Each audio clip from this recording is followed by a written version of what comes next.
Smoke fills a passenger plane 10 kilometers in the sky.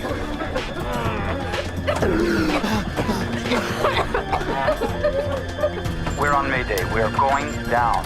Electrical systems shut down as the smoke spreads. The crew tries desperately to land their stricken plane. We're gonna need an emergency landing. Put your hat on our lap. We're going to need 5 trucks. They're standing by for you. What seemed like a small problem at first has become a life-or-death struggle for everyone on board Air Canada Flight 797.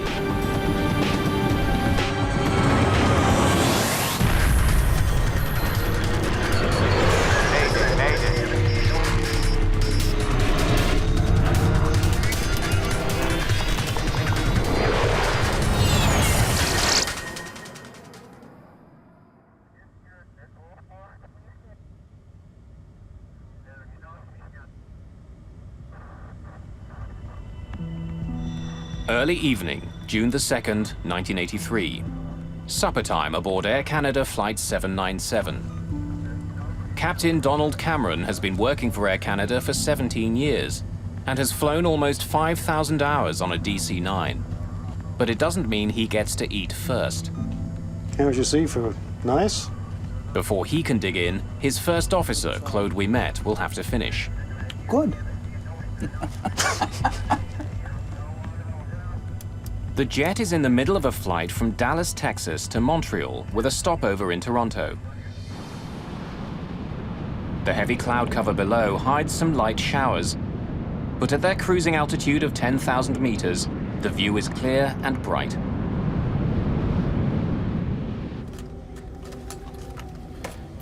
The DC-9 is only half full today, with 41 passengers scattered throughout the plane. Can I have some tea, please? 24-year-old Diane Fadley is an active member of the Juvenile Diabetes Foundation. We have a number of different fundraising activities, and once a year they have a large conference, and at this time it happened to be in Toronto. Raymond Chalifaux is 23 and recently married. An engineer, he's returning home from his first ever business trip. It was a little bit frightening both for me and for my wife. I was supposed to be gone 4 or 5 days, so first time we were separated for a long period of time, so it was kind of insecure for me, yeah. And a few rows further up sits a growing legend in the world of folk music. Stan Rogers is just 33, but his career is beginning to take off outside of his native Canada. I think Stan's best-known songs celebrate ordinary people. The songs are really about ordinary people rising to the occasion and becoming heroes on their own.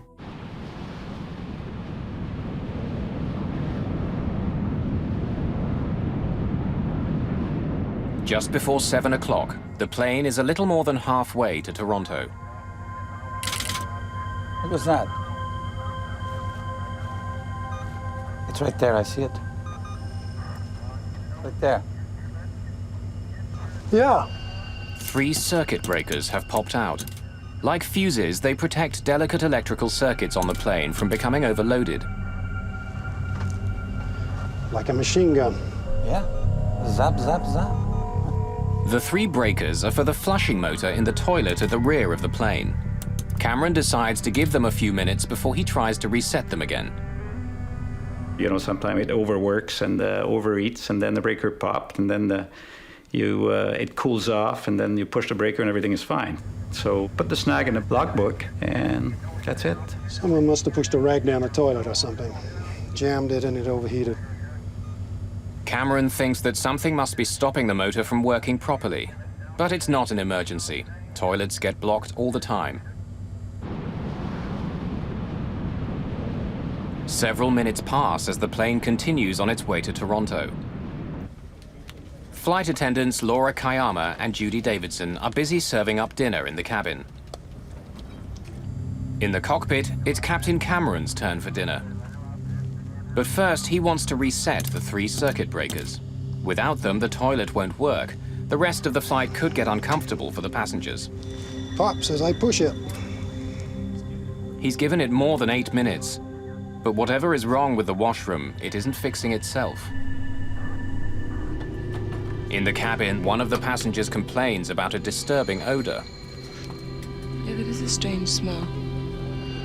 Let me take a look. Connie Kirsch, a Texan headed for a business meeting in Toronto, is seated at the back of the plane. I had smelled a peculiar smell where I was sitting. And it struck me as odd. Actually, it was a wiry smell. It wasn't a smoke smell. A wisp of smoke is leaking out of the washroom. The smoke and the acrid smell of burning plastic takes Davidson by surprise. This is much more than just a clogged toilet. Other passengers are beginning to notice the smoke and the suffocating smell. Sergio, there's a problem in the washer. Judy says there's a fire. Okay, I'll be right there. Chief Flight Attendant Sergio Benetti is in charge of the cabin crew. As a precaution, we're moving everyone a few rows up. The smoke is noxious and overpowering. Benetti can't see any flames. He sprays the fire extinguisher into the tiny washroom, trying to coat every surface. As soon as I saw that fire extinguisher, something went through my mind. There is definitely something wrong. The guy seemed to have the thing under control, so he's gonna do his job and things will be business as usual.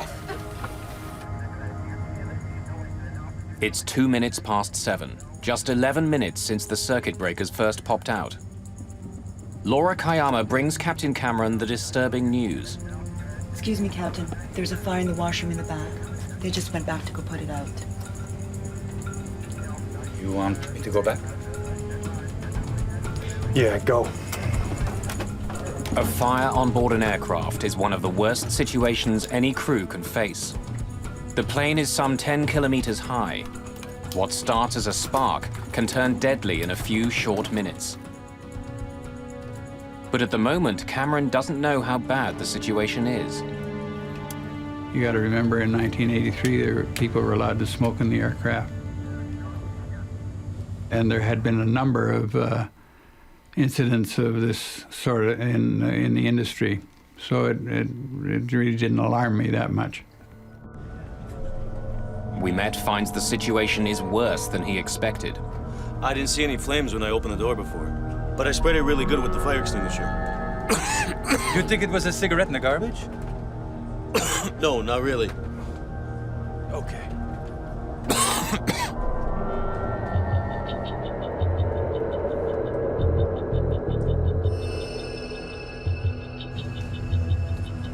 Can't get back there. Smoke's too heavy. I think we'd better go down. But Flight Attendant Sergio Benetti has a very different assessment of the situation. You don't have to worry. I think the smoke's easing up.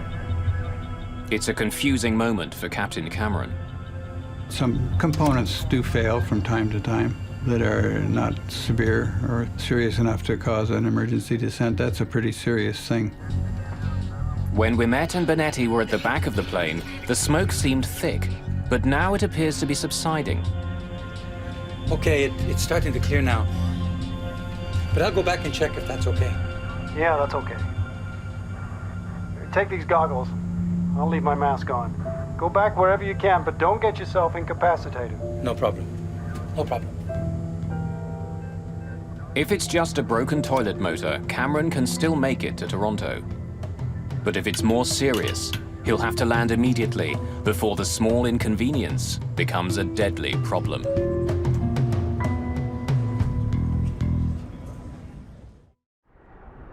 June the 2nd, 1983. Air Canada Flight 797 cruises through the early evening.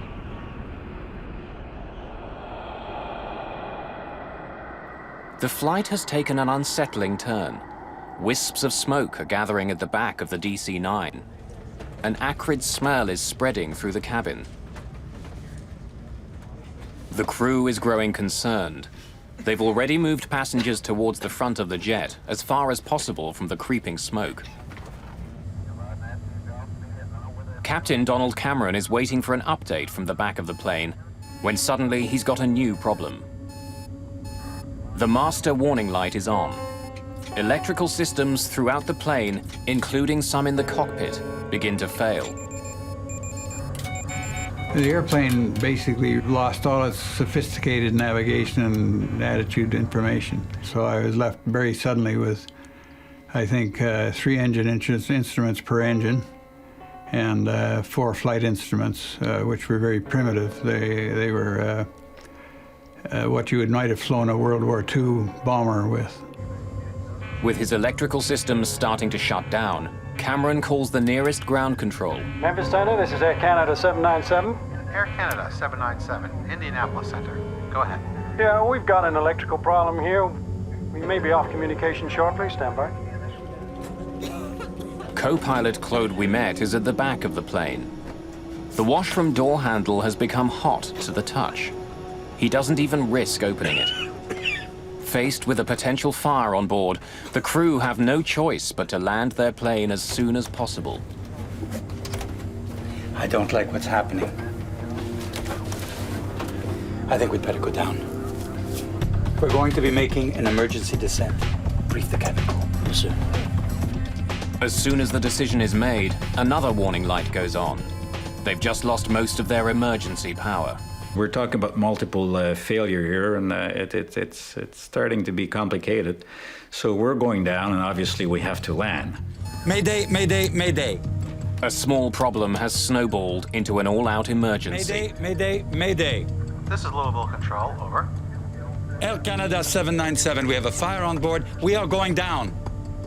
Can you possibly make Cincinnati?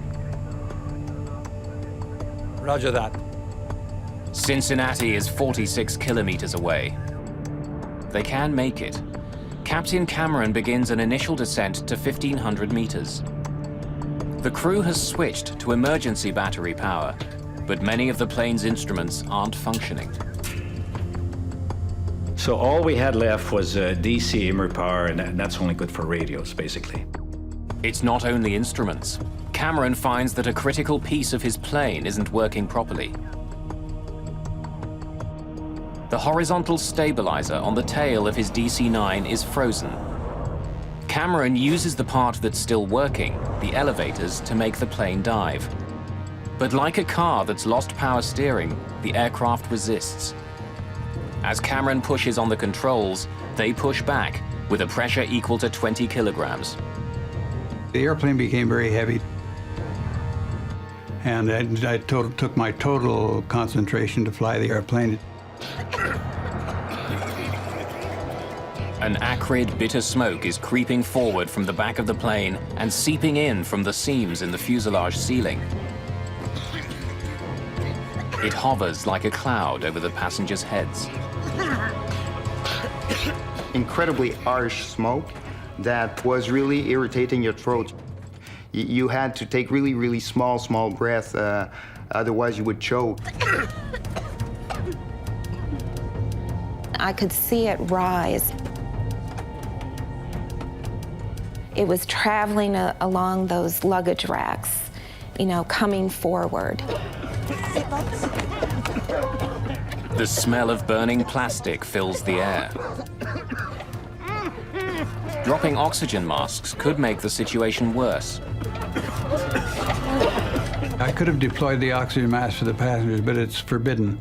You're only allowed to use the oxygen mask in the case of a massive decompression or loss of cabin pressure, not for fire.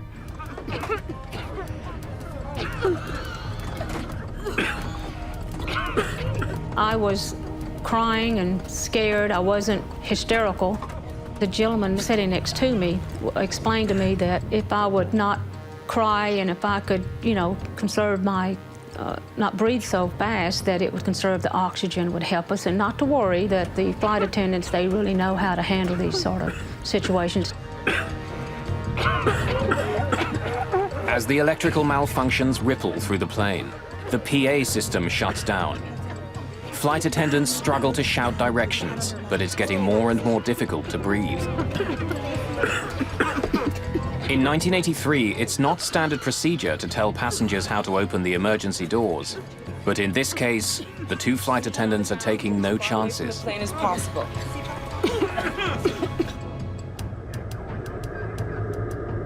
As smoke begins entering the cockpit, the captain's situation is becoming critical. For the first time, we met talks to the Cincinnati airport.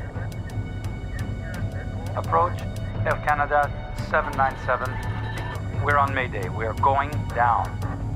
Air Canada 797, Cincinnati approach. Planned runway 36 ILS. And the equipment has been alerted. Do you have time to give me the nature of the emergency? We have a fire in the washroom. We're filling up with smoke right now. Say, type of aircraft, number of people on board, and amount of fuel. We'll copy that later. We don't have time. Gregory Karam is the approach tower controller. He's the lifeline for the struggling jet. He can't see the plane on radar yet, but he knows it's in trouble. There was really no mayhem whatsoever, no screaming, nothing at all. In fact, it was very quiet and calm. And again, I was terrified at that point. Almost 13 minutes after 7, Karam catches sight of Flight 797 on his radar. Air Canada 797, you are now fully identified. This will be a no-gyro radar approach for runway 27 left. Descend now to 3,500 feet. Your position is now 12 miles southeast of the airport. The crew needs to be guided in from the ground. Struggling to see through the dense smoke, they could easily veer off course. Karam will talk them down, watching them every step of the way. In the cabin, the smoke and heat are becoming unbearable. My thought was, well, we're gonna crash. They won't be able to identify myself because I didn't have my papers with me, so I stood up, I took my wallet in the compartment and put my jacket on so that they could identify my body. I knew at that point, that's when I decided or felt that I was not going to make it because I felt I would never see my family again, and the situation just seemed very impossible. Stan, he certainly had a sense of his own mortality, and he hated to fly. But the demand for Stan was growing, so he was flying more often. And he certainly had a sense that with so much traveling, his risk is elevated. Where's the airport? 12 o'clock and 8 miles, Air Canada. Okay, we're trying to locate it. We're going to need fire trucks. They're standing by for you. Can you give me the number of people and amount of fuel? We don't have time. Getting worse in here. Understood, sir. Turn left now. You are 1/2 mile north of final approach.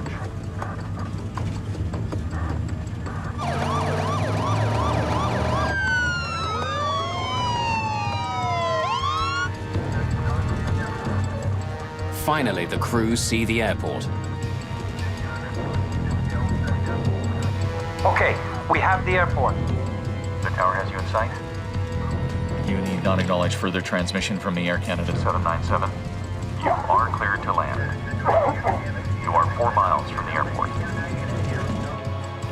Good luck. In a thick haze of smoke and soot, flight attendants Laura Kayama and Judy Davidson feel their way along the aisle, trying to reassure the passengers. They can't get past the 12th row. The smoke and the heat are overwhelming. I was praying the whole time. Dear God, please help us land this plane. Please get this plane safely on the ground.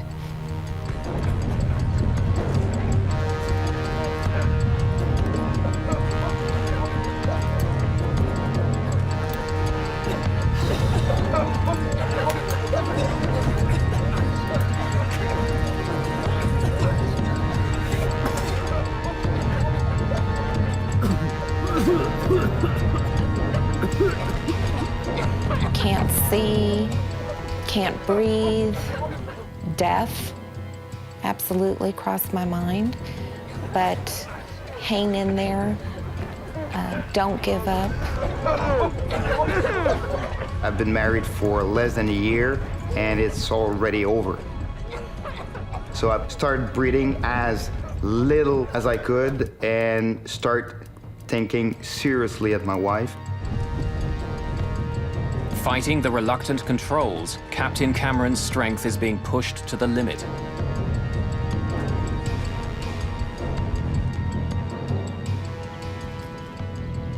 "797, the tower has you in sight."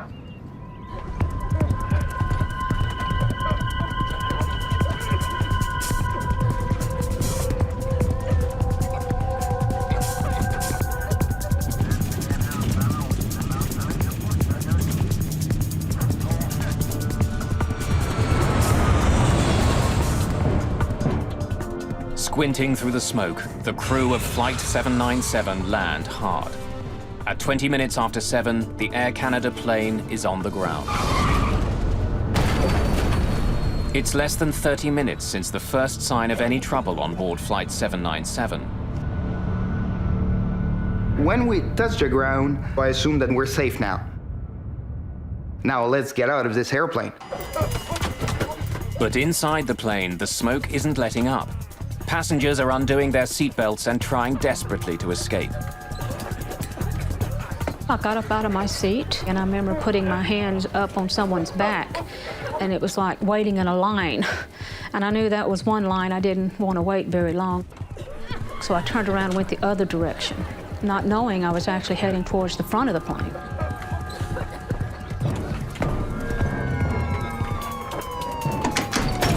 Sergio Bonetti is the first one to the door.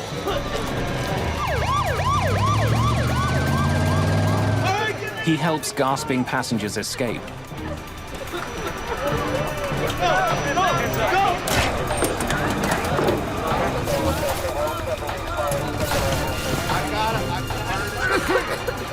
The cabin is pitch black and burning hot.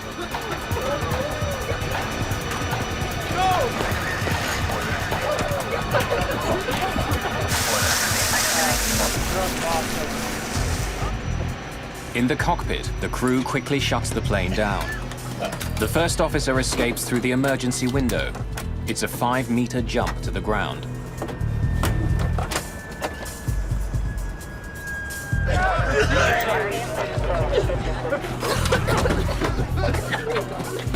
Passengers have opened 3 of the overwing exits. But even with the doors open, the exits are all but invisible. The smoke is too thick.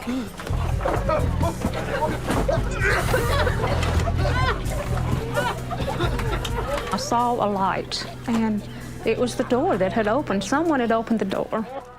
I realized what it was. I ran to the door and held my help. I just put my face out so I could breathe. Passengers who have found the exits slide off the wing and stumble to safety. On the ground, Laura Kayama and Judy Davidson frantically move passengers away from the deadly plane. Fire rescue vehicles surround the plane.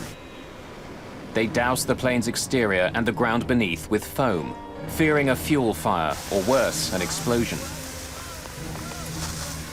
Through the cockpit window, we can see Captain Cameron sitting in his seat looking dazed and slumped towards the wheel.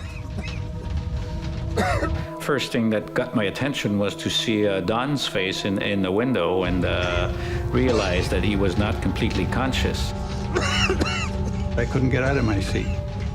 I'd start and I'd get my arse up in the air or like that, and I'd be pushed back by I have no idea, it was an invisible force, but it was probably smoke and fire. Desperately trying to save the captain's life, tells firefighters to cover him with foam. It was this soapy, ice-cold mixture that drenched me. It works. Cameron stirs and climbs out through the cockpit window. Stop! There he is! Stop! Barely 90 seconds have passed since the plane landed, when suddenly the whole interior of Flight 797 ignites. The flames roll through the cabin like a train. Captain Donald Cameron is the last person to get out of the plane alive. We knew there were people in the airplane, unfortunately, at that point. That was finished.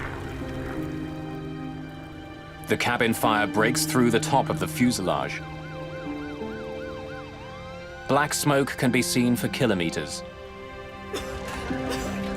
Flight attendant Laura Kayama begins to count. I will remember these words forever. She told us to line up so that she could count the survivors. If there were survivors, obviously they were dead. Including the crew, there had been 46 people aboard the plane. But there aren't 46 people on the runway.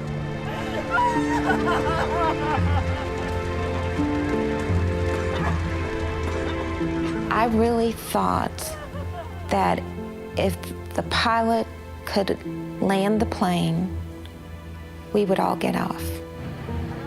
But I knew when I looked around, I didn't think we were all there.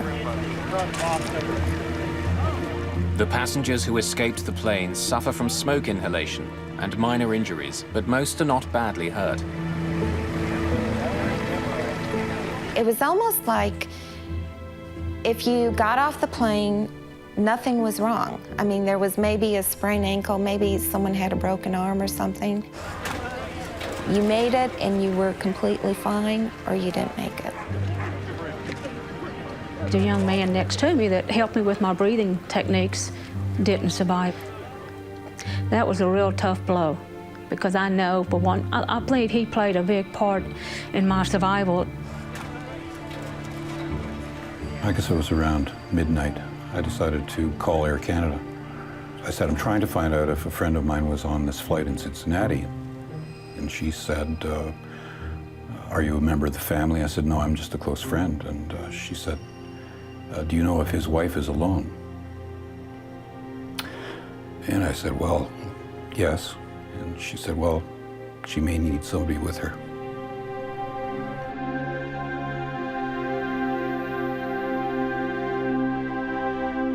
Stan Rogers, the rising musical star, didn't make it off the plane.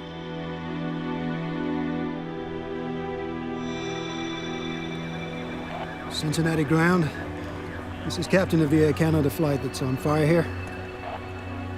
Captain Cameron radios Cincinnati ground control from an emergency vehicle near his plane. He has a sobering message. It seems there are 23 people left on board the aircraft. Is there a scheduled carrier runs into here that could maybe give aid and shelter to our stranded passengers? It's pretty cold out here.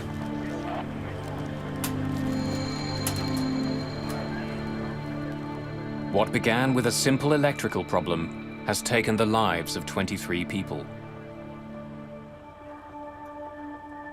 What caused the deadly fire? What went so horribly wrong? The investigation will uncover the plane's troubling history. This DC-9 had another serious accident just a few years before.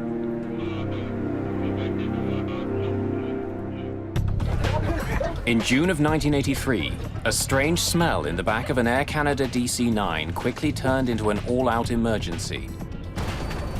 For 15 minutes, passengers and crew struggled to deal with thick, toxic smoke as it rolled through the plane.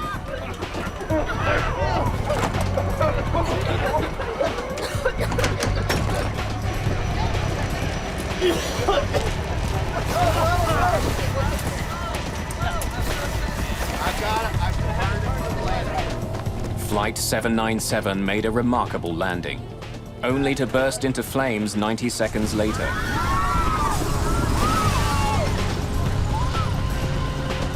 "23 people didn't escape the plane.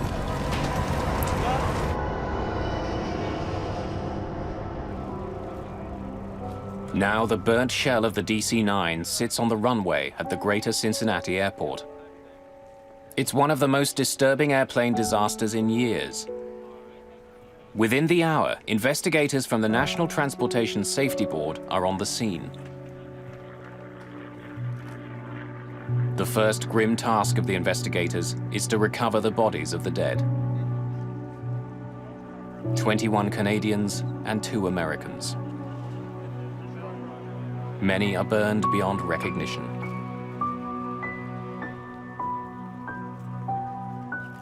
Almost all of the victims are found in the front half of the plane, between the wings and the cockpit.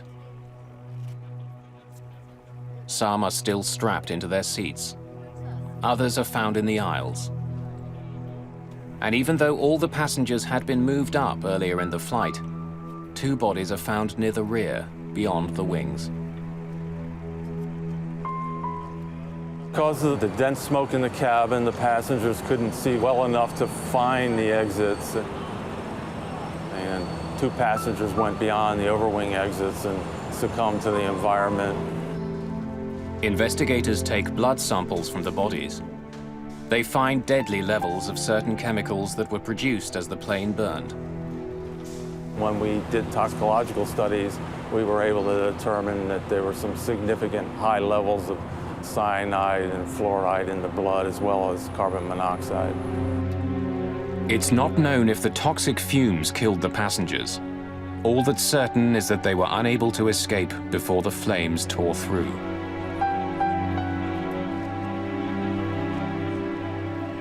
When I went on board, I was just struck by the acrid smell. It was kind of eerie because there was a lot of fire damage. A lot of the fuselage was burned. You know, the interior of the cabin was burned down to the tops of the seats. With the bodies removed, investigators begin digging through the wreckage to try and find the cause of the fire. Among them are members of the FBI. They were investigating to determine whether terrorism might have been a factor, so they were on scene right away looking at the aircraft to make that determination. The FBI examines pieces of the plane's floor, samples of water from the washroom, even a plastic vial found on the floor. The FBI became involved very early because of the possibility of a crime taking place takes precedent over a accident. They were looking for anything that would have to do with an incendiary device or a small explosive device or anything that could be fused to start a fire.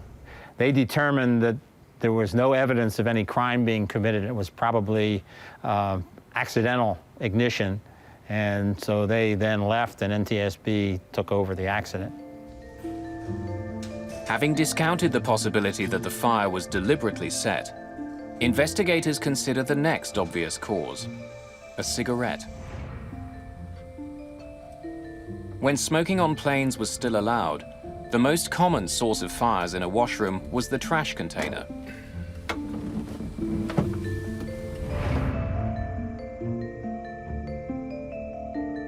Investigators examine the trash container and find that the top is burned away, but the trash chute and the container behind and below the sink are intact. Inside the container are remnants of paper, scorched but not burned. The fire could not have started here. With the most obvious potential causes discounted, investigators begin to comb through the wreckage looking for what had started the fire. Studying the history of the plane, Hill uncovers some startling facts. In the year before the accident, 76 separate maintenance issues had been written up in the plane's logbook. All were dealt with, but still, it's an unusually high number of problems. The plane's troubled history didn't end there. 4 years earlier, the rear bulkhead had failed, causing an explosive decompression. The crew had to make an emergency landing. It knocked out a lot of electrical cable and hydraulics and stuff like that, and the guy did a hell of a job bringing it back to Boston. The plane was repaired and put back into service, but Hill focuses on the wires that had to be stitched together after the accident. A bad repair job could have been the cause of the fire. There were wires that ran through there that had been cut, spliced back together. Investigators study all the wire splices they can find on Flight 797 that weren't destroyed in the fire, but they find no evidence of arcing or short-circuiting. It's another dead end. Investigators turn their attention to the cockpit voice recorder and the popping circuit breakers. What was that? It's right there, I see it. Right there. Yeah. Like a machine gun. Yeah. Zap, zap, zap. The circuit breakers trip as a precaution. When they begin to overheat, the circuit breakers turn off, cutting electrical current to the motor. It's a safety feature, so the motor won't cause a fire. Pops as I push it. Investigators need to know if the breakers were tripped by a fire that had already started, or was the motor itself the problem? The NTSB build a mock-up of the plane's washroom and force the flush motor to seize. They want to see if it could have started the fire. The seized motor reaches a temperature of 428 degrees Celsius. It's hot, but it's not hot enough to ignite parts of the washroom around the motor.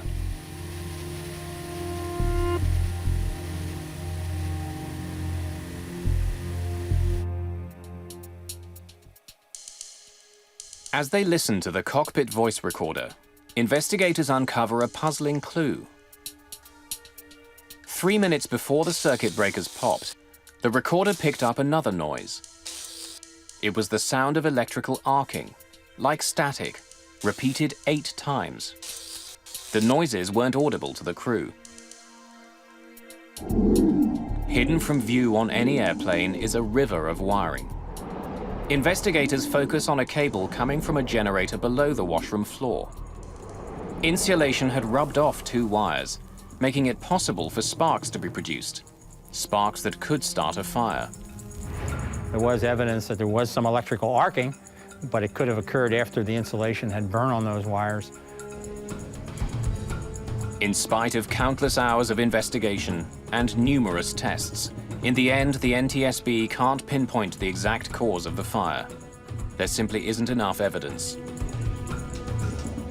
Just because of the vast amount of damage that was done in that concentrated area around the lavatory where the fire burnt for a long period of time and possibly destroyed any of the evidence of where the fire actually ignited. Even if they'll never know the exact cause of the fire, investigators try to understand how it could cause so much damage. There had been heat and smoke, but no one had seen any flames until an explosion ripped through the jet.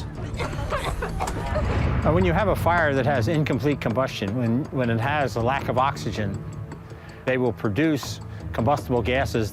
Those gases then can collect, especially in the crown of an aircraft. The fire had burned out of sight behind the washroom walls, and the smoke, hot gases and fumes intensified and spread inside the wall space from the washroom through to the cabin walls. Those spaces acted as a sort of chimney for the gases and smoke that the fire was creating. Although the fire remained concealed behind the walls and ceiling panels, the smoke and hot gases entered the cabin through every seam, gathering in the upper space in the cabin and pressing down on the passengers. The inaccessible areas and the cabin area are all linked together through small cracks and crevices and small openings. The plane is one big pressure vessel with everything being the same, equilibrated to the same pressure. So smoke and gases in those areas would fairly quickly start to permeate into the passenger cabin. When the doors were opened during the evacuation, an unlimited supply of oxygen was suddenly available to feed the fire. The more intense the heat, the more oxygen hungry a fire becomes. The gas is ignited with the force of an explosion.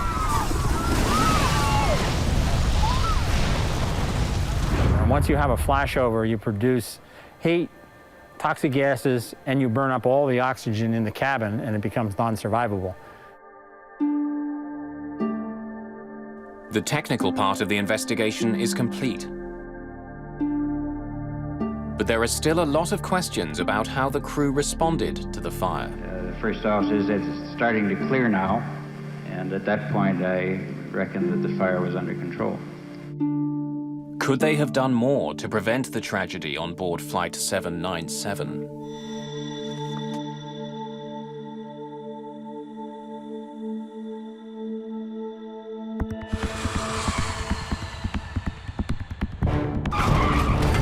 In 1983, a washroom fire on an Air Canada DC-9 filled the plane's cabin with smoke.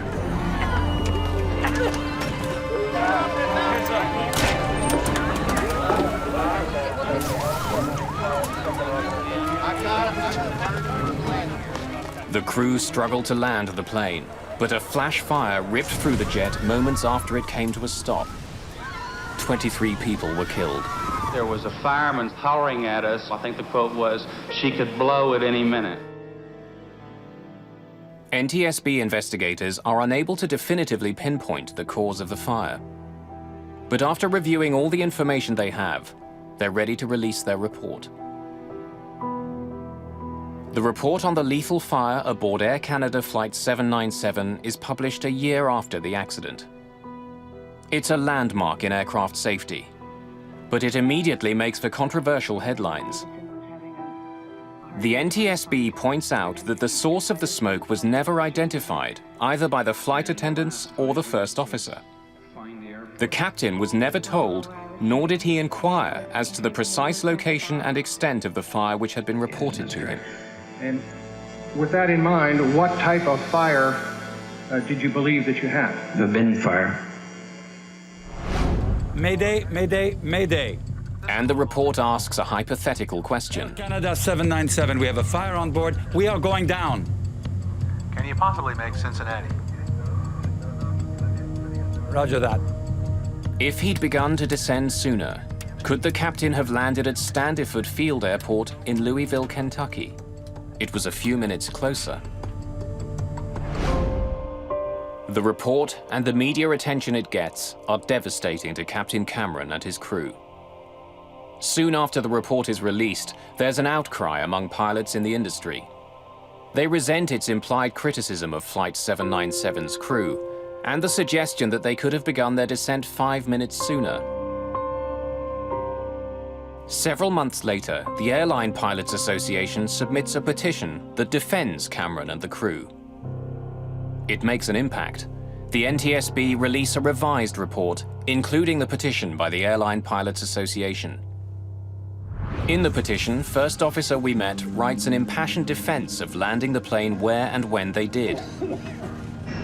The issue wasn't only the distance to the nearest airport, but the required rate of descent. As it was, the plane barely made the descent to the greater Cincinnati airport.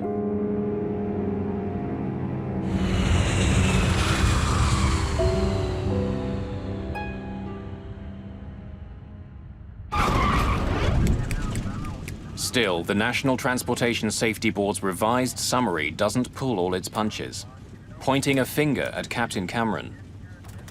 The report states that the time taken to evaluate the nature of the fire and to decide to initiate an emergency descent contributed to the severity of the accident. 20 years later, the statement still stings.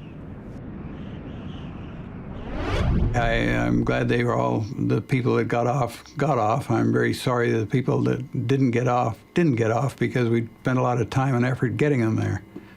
That really bothered me. All I know is that I did the best I could.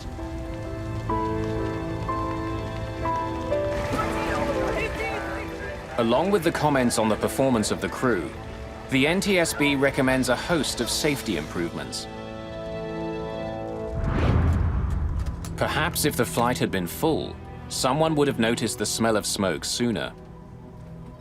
But what the washroom of Flight 797 could have used was a smoke detector. They weren't standard throughout the industry, but after Flight 797, attitudes and regulations changed. Even though flight attendants did receive some training in dealing with fires aboard a plane, it didn't go far enough. But what was more obvious, the flight attendants weren't properly equipped to attack fires. Without full-face masks and oxygen, they couldn't be expected to fight fire while holding their breath. In the years after Flight 797, attendants received better equipment and training. The cabin crew had also made split-second decisions that helped save lives. Moving passengers further up the plane and handing out wet towels minimized the effects of the toxic smoke. Their decision to tell passengers to open the emergency exits over the wings was not standard procedure, but it let some passengers escape more quickly and was eventually adopted as a routine practice. Finally, it became obvious from the location of some of the bodies that passengers died because of precious seconds lost trying to find the exits in the pitch dark. What would have made a difference? Track lighting on the floors and bumps along the overhead bins that identified the rows with emergency exits. Features that would eventually become standard.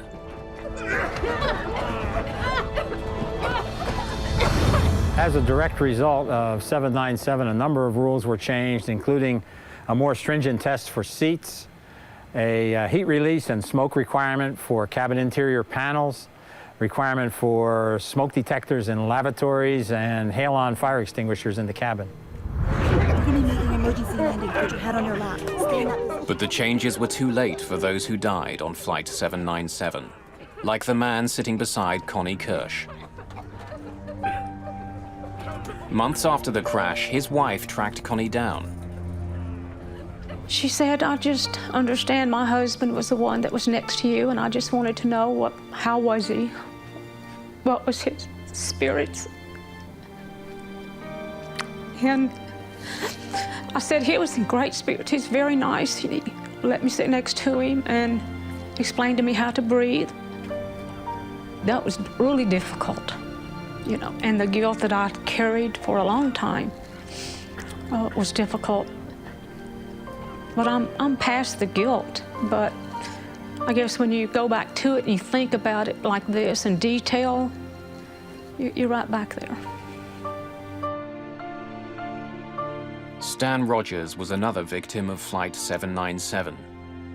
He would never be able to fulfill the promise of his life and growing career. I loved his generosity and his loyalty as a friend. As an artist, he was perhaps one of the best songwriters this country's ever produced, and it was really an incredible pleasure and honor to be working with him.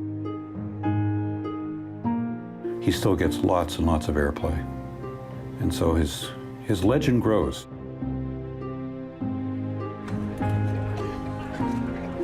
Sometime after the accident, 2 Air Canada employees show up at Diane Fatley's door in Dallas. They brought my Bible. It's dark because it was burned and singed, but it's a paperback Bible, and it did not completely burn up. This is just a reminder to me that God was with me. And I believe He protected me. And, you know, He was there with me.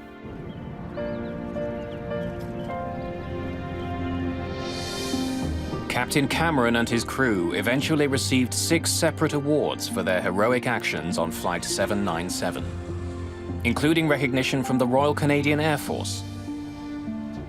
But they're all still haunted by the nightmare. You feel responsible, there's no question. You feel guilt, you're willing to give your license. You feel very, very small until you get all the facts together, and because it's a puzzle for you, you know, you're as much as a victim in this. You're not supposed to fly an airplane in that condition, you know, so you're as much as a victim as the passenger, and I think it becomes all of our problem, and we're all part of the solution. It's just a shame we didn't get everybody off. It still bothers me.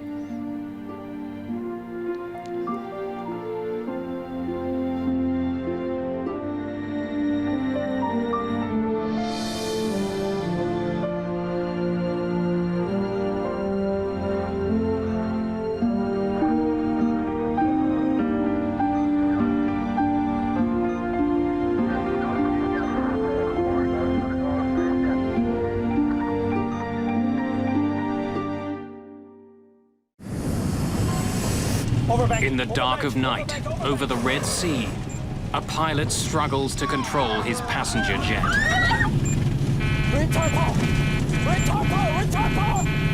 The plane seems to have a life of its own.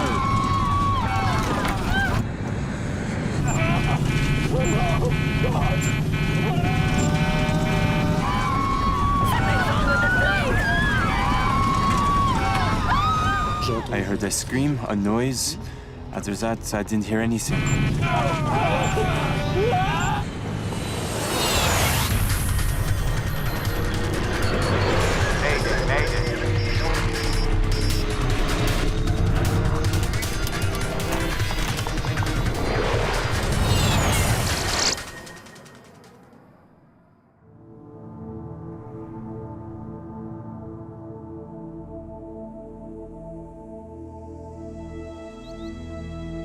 The sands of Egypt hide thousands of years of history. Monuments to ancient civilizations dominate the landscape.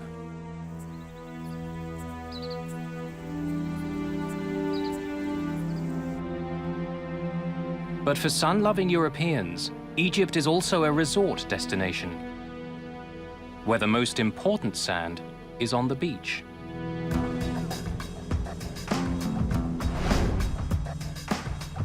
The town of Sharm el-Sheikh is several hundred kilometers southeast of Cairo. Perched on the Red Sea, it's a natural destination for people looking for a little rest and relaxation. Sharm el-Sheikh is quite popular with Europeans. The reason is, where can you get very warm sea with a 5-hour flight? And you have the Red Sea, which is crystal clear, beautiful mountains. It's just extraordinary. The city's popularity is growing. More than 4 million people a year use Sharm el-Sheikh's airport.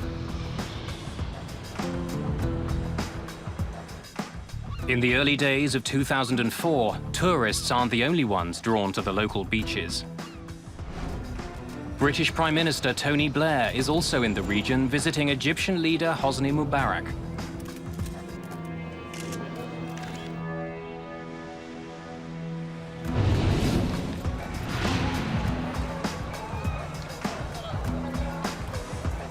Just after 2 in the morning on January the 3rd, many vacationers are still out on the town.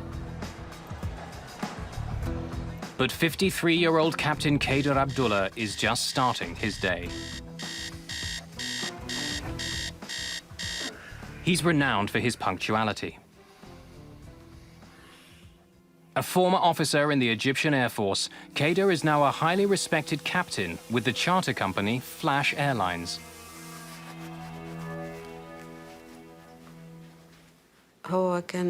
He always liked to pack his own suitcase.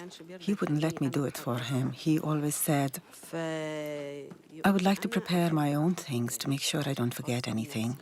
He was very precise on what he wanted and what he would take with him.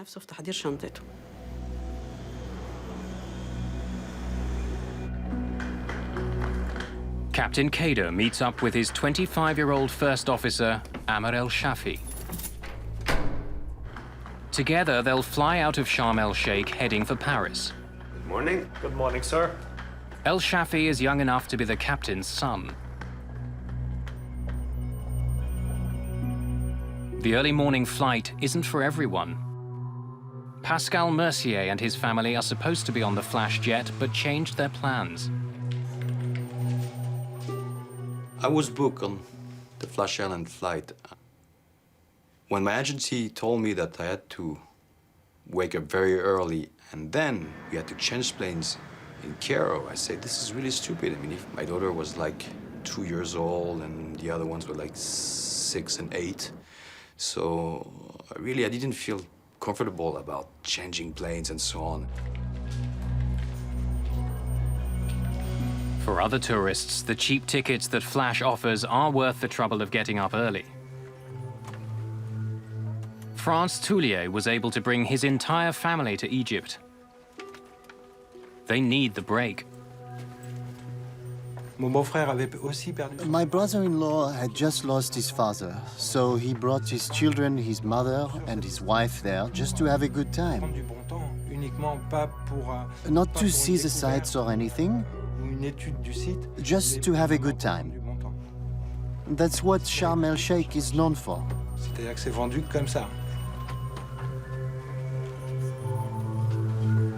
Fatima Hijaji is also heading back to Paris after a vacation in Sharm. The mother of 5 is flying alone. Before takeoff, she calls her nephew in France.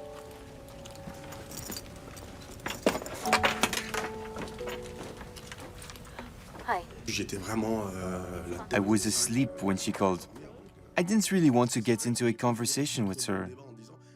She was someone who called you for everything. She needed to be reassured.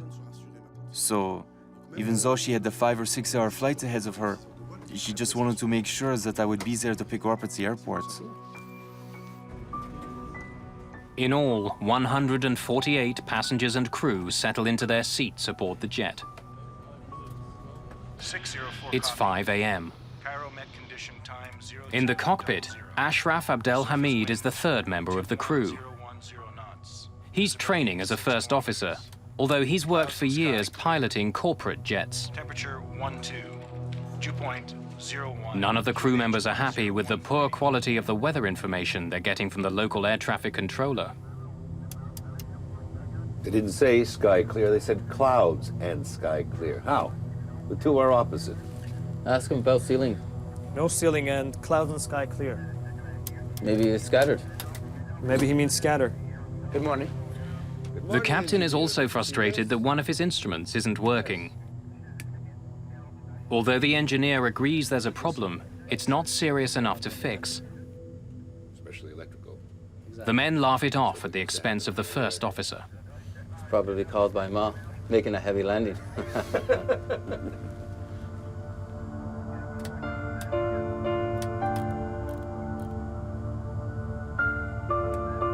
Good morning, ladies and gentlemen.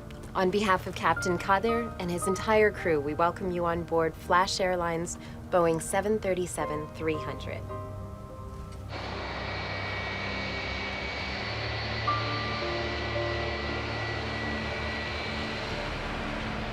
It's still hours before dawn when the plane lifts off.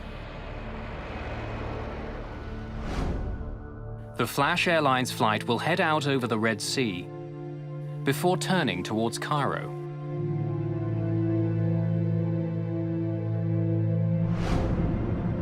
The jet climbs through a pitch-black night. Without a moon to light the scene, it's hard for the passengers to see much of anything outside their windows. In the cockpit, the simple turn over the Red Sea is taking a bizarre twist. See what the aircraft just did? Captain Kader doesn't like the way his plane is behaving.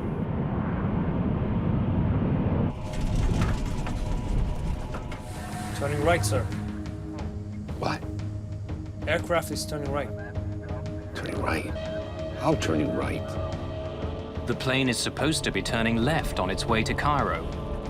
Instead, it's turning in the opposite direction.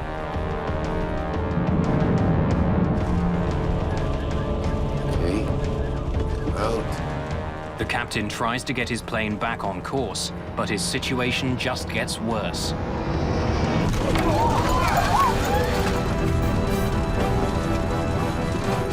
Overbank. Knowing he's in trouble, the captain tells the first officer to engage the autopilot. Autopilot! Autopilot! But it doesn't work. No autopilot, Commander!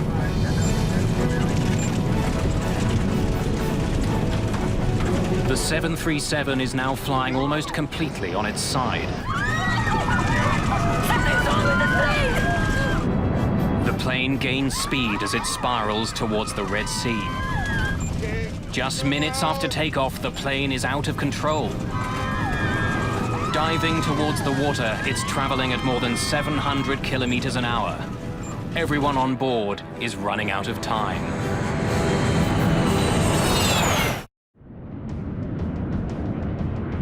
Just minutes after takeoff, an early morning flight has become a desperate battle for survival.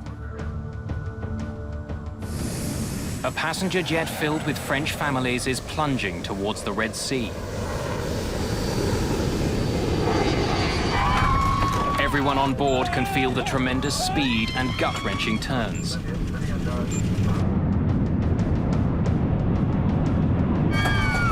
The enormous G-forces are making it difficult for Captain Kader Abdullah to fly the plane. Ashraf Abdel Hamid, the third member of the flight crew, tells the captain to slow the plane down. Retard power! Retard power! Retard power! The plane is traveling so fast it's threatening to tear itself apart. After flying almost upside down, the crew is finally beginning to bring their plane under control.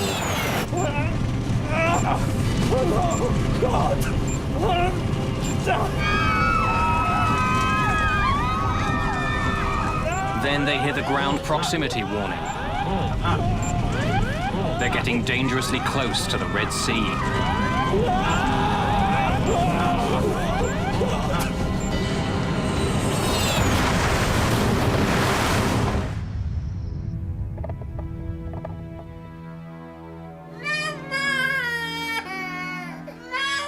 Pascal Mercier and his family are staying at a beachfront hotel. My daughter woke up suddenly screaming like hell, screaming like if something happened. I didn't hear the crash, but maybe she did. It's okay.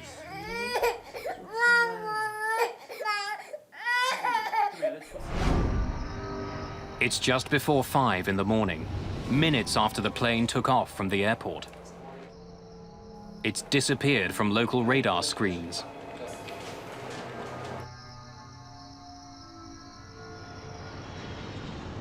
By the time the sun rises, the crash site is found, but there's little for rescuers to do. The plane shattered on impact. A postcard is found saying simply, "I think this card will arrive after me." Pieces of debris litter the surface, but most of the plane has sunk beneath the waves. There are no survivors. All 148 people on board the plane are dead. Flight 604 was to land at Charles de Gaulle Airport in Paris in the morning.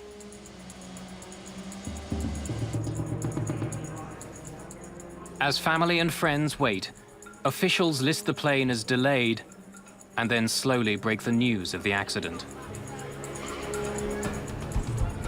They ask me, "Are you waiting for someone from Sharm el-Sheikh?" You say, "Yes." Then they say, "Could you come with us? We are going to take you to a hotel. At the hotel, we'll explain it all to you." It was very strange since we were greeted in an hotel and we passed people who were leaving happy because they were looking for the same information as us, but their families were not on the list. They came with a paper in hand. "Here, yes, Madame Hijaji, Fatima.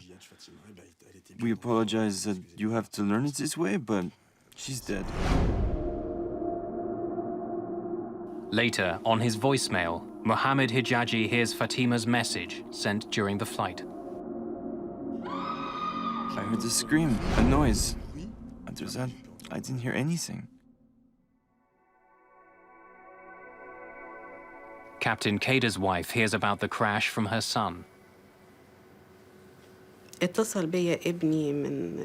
My son called me from abroad and told me that he had heard there was an accident in Flash Airlines.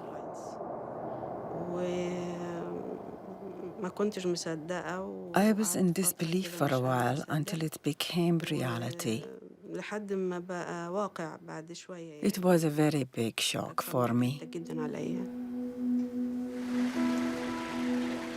In resort hotels, workers check the empty rooms of those who were on Flight 604. But one of the rooms is occupied. It's a mercy. This guy from the hotel, the hotel staff, began to cry. He was really shocked, happily shocked to see us. He thought we were in the flight with everybody else. They're here. In my hotel, 82 people were on that flight. 82 people. It was really, really strange. Really, really heavy. But we were really lucky.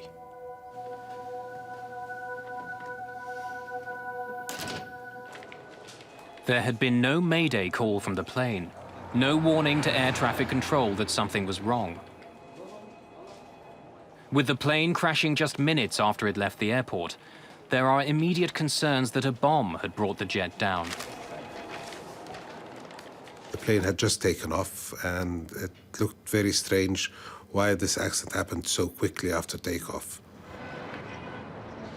When investigators examined the plane's flight path, they discover it would have gone directly over the town where Egyptian leader Hosni Mubarak kept a vacation home.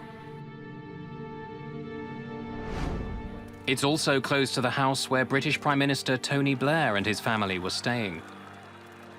Blair and his family were supposed to leave from the same airport that day.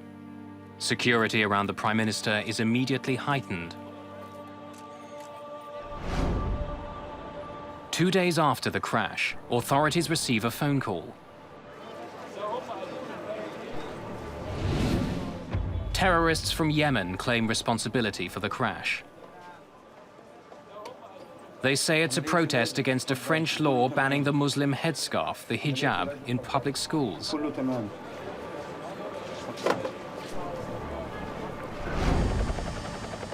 But in spite of the phone call and the rumors swirling around Egypt, investigators quickly rule out terrorism. If you have a wreckage distributed on a very large area, that means the plane was disintegrating in the air, and due to an explosion, it would be disintegrating on a wide area.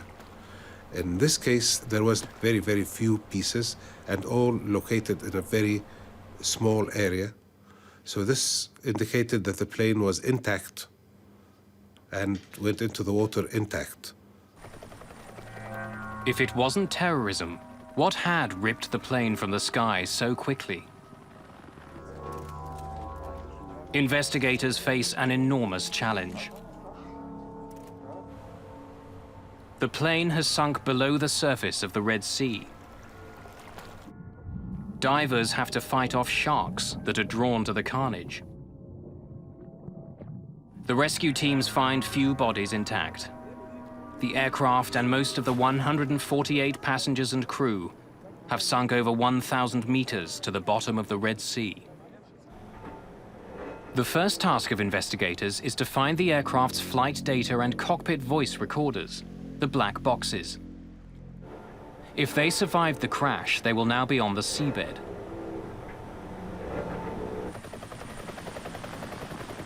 But this part of the Red Sea has never been charted. With so many French tourists involved, the French government offers to help in any way it can.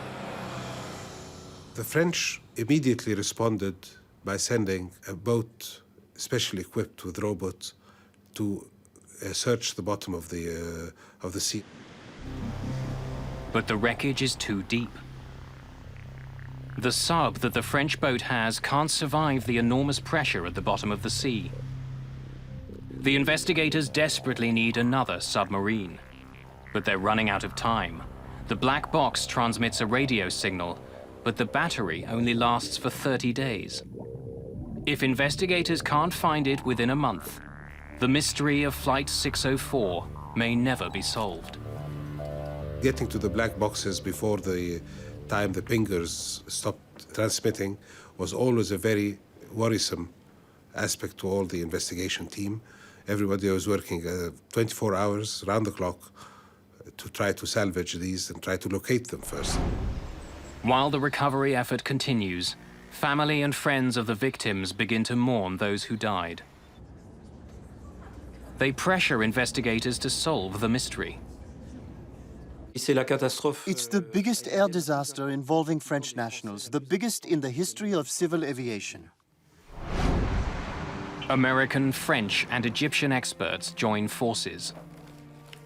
While waiting for the plane's black boxes to be recovered, they also begin focusing on Flash Airlines itself.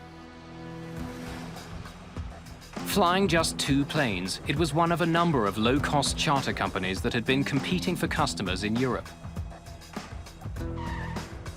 In the last 10 years, there had been a rapid expansion of budget airlines throughout this part of the world. Offering inexpensive, no-frills service, they fought for a piece of the holiday market. Seaside resorts like Sharm el-Sheikh were one of the many destinations they serve. Now, one of the ways in which they provide this extremely cheap travel is by operating their aeroplanes 24 hours a day. Operating on such tight schedules means the planes are flown constantly. Former Flash passengers step forward to complain about other flights. There are a lot of stories. I was flying home after a vacation.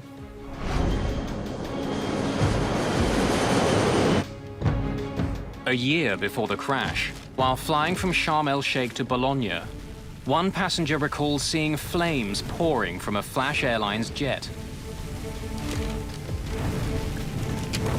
Hey! Hey! The engine's on fire! Look! Please! The flaming aircraft is forced to make an emergency landing. Investigators learned that in 2002, the Swiss Aviation Authority performed a surprise inspection on the same plane that would later crash. The pilot's oxygen masks are missing. There aren't enough oxygen tanks. Some of the cockpit instruments aren't working. It's enough for the Swiss to ground the flight for 8 hours until the company repairs the plane. A few days later, Flash Airlines was banned from flying in Switzerland. Another ban occurred in Poland. In Norway, tour operators stopped contracting with Flash. It's a rare event for an airline to be banned from operating into a country. They had to have done something dramatically wrong, especially when it comes to safety. With mounting concerns about the safety record of Flash Airlines, investigators combed through the company's paperwork. They discover that the most recent maintenance records for the plane that crashed were never duplicated. They've gone missing with the aircraft. The lack of having copies of the technical log and all of them being on board, of course, this is a violation. And civil aviation here issued very clear instructions that this should not happen. The French authorities agree that there are serious questions about Flash. They now ban the company from flying in France. While there are concerns about the state of the company's planes, there are no such issues when it comes to the crew of Flight 604. Captain Kader was considered not only a flying ace, but a national war hero for his performance in the Yom Kippur War. During his career, he not only flew sophisticated fighter jets, but also a variety of large cargo aircraft. He had over 7,000 hours of flying experience, as well as 2,000 hours as a flight instructor. All the evidence shows that Captain Kader was a model pilot. With the aircraft and its black box data recorders still hidden deep under the Red Sea, investigators wonder, was this a case of a superb pilot fighting to save a decrepit plane? See what the aircraft did?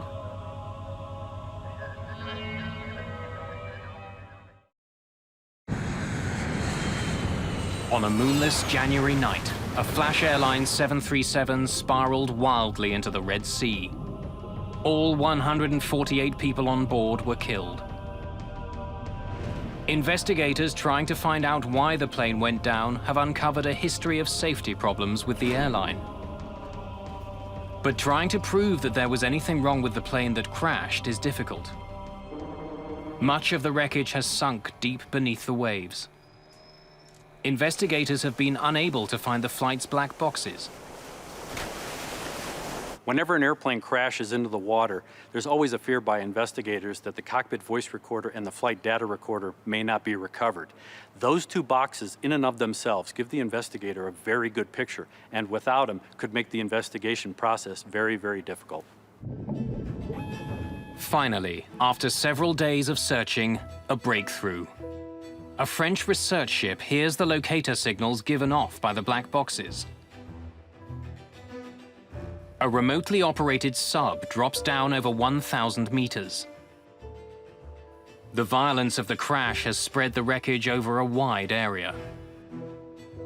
2 weeks after the crash, both the cockpit voice recorder and the flight data recorder are recovered from the bottom of the sea. Investigators finally have some hard evidence.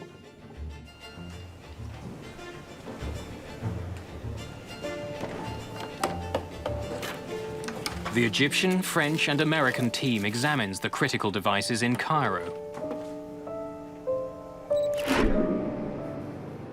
After the two black boxes are found, the salvage effort wraps up. Other than a select number of small pieces, the rest of the plane is too deep to recover. The cost to continue would be too great. Without the wreckage itself, investigators concentrate on what they do have. They hope the black boxes will recreate the final minutes of the doomed plane.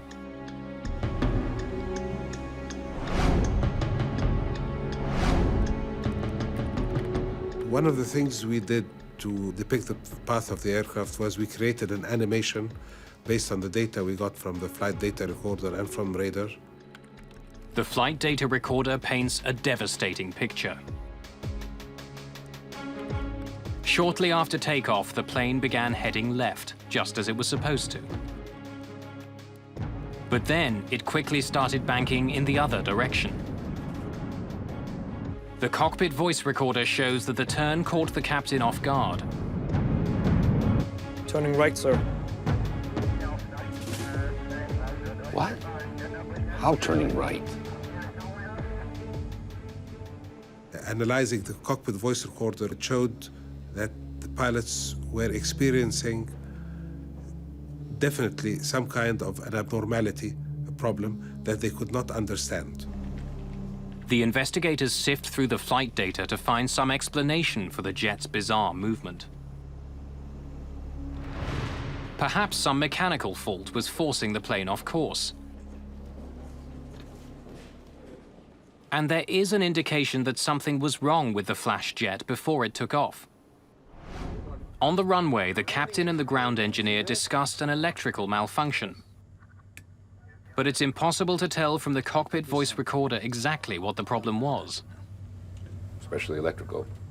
On n'a pas de certitude sur le dispositif. We can't be sure which equipment was being referred to by the aircraft captain and the engineer when they were discussing faulty equipment. Not enough parts were brought up from the bottom of the sea to be able to determine that. Pour pouvoir dire. And tragically, the ground engineer was also on the flight.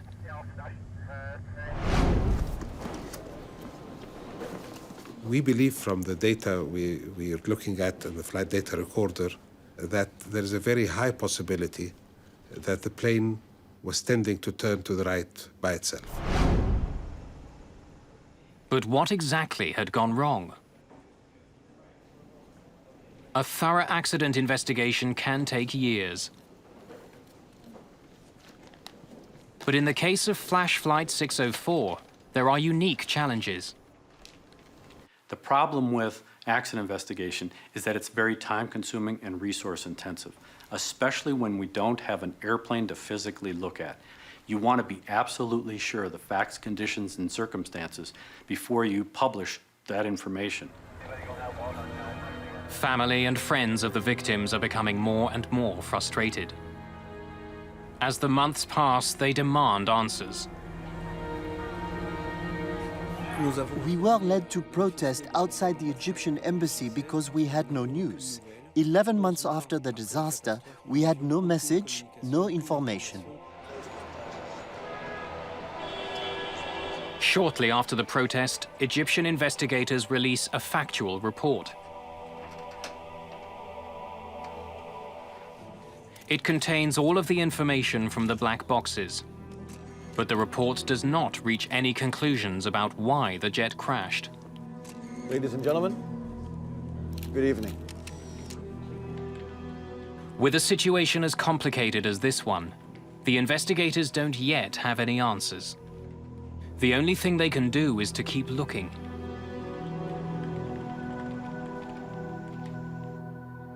Investigators discuss several possible scenarios that could have been responsible for the plane's erratic course. You look into every hypothetical scenario that would create a similar profile.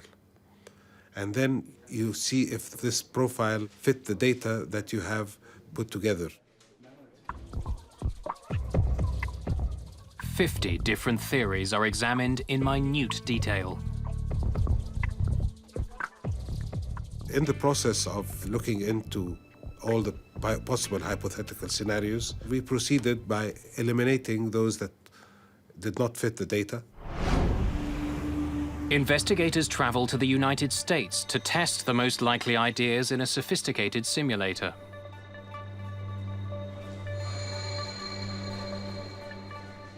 If they can force the simulator to repeat the movements of the flash jet, they might be able to figure out why the plane crashed.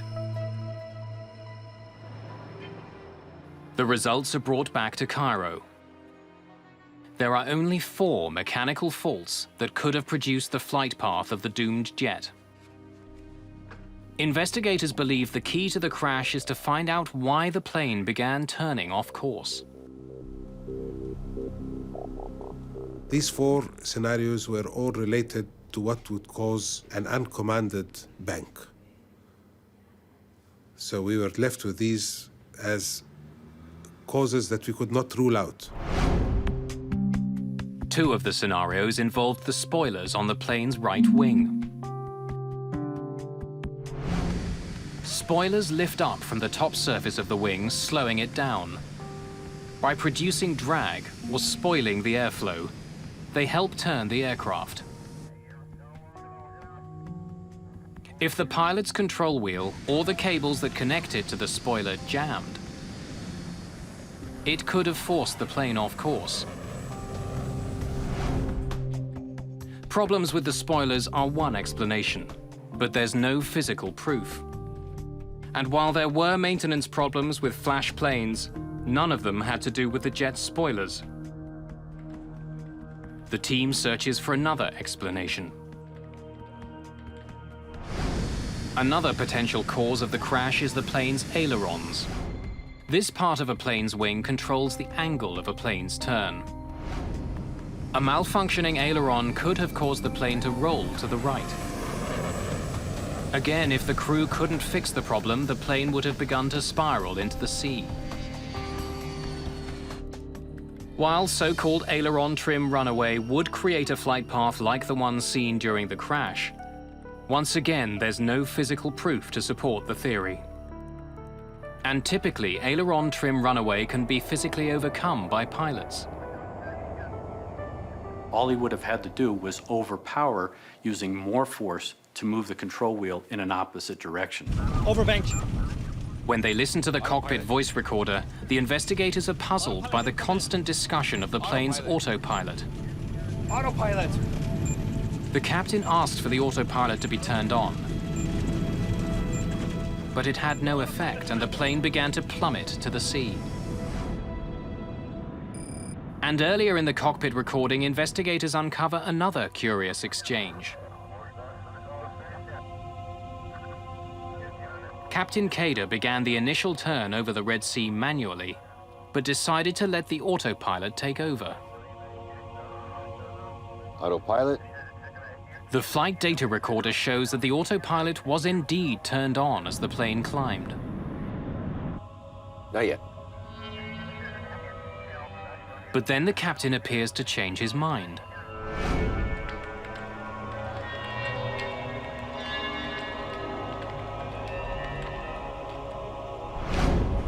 The plane's flight data recorder shows that the autopilot was only activated for 3 seconds. But investigators wonder if the autopilot had malfunctioned and stayed in command of the jet. The automated system could have continued to control the plane, flying it to the right, even after the pilots thought it had been disengaged. The malfunction of the autopilot, of course, took a lot of work from us because it was nearly impossible to show that it did not happen, and quite impossible to show that it did happen. So, but it was always a very prominent possibility because it would give a very, very close scenario to what was happening. Perhaps most puzzling of all, though, is that no matter what happened to the plane, it appeared to be under control just before it crashed. Moments before impact, the captain was seemingly back in command of his airplane. If there had been some crippling mechanical problem, why did it seem to disappear?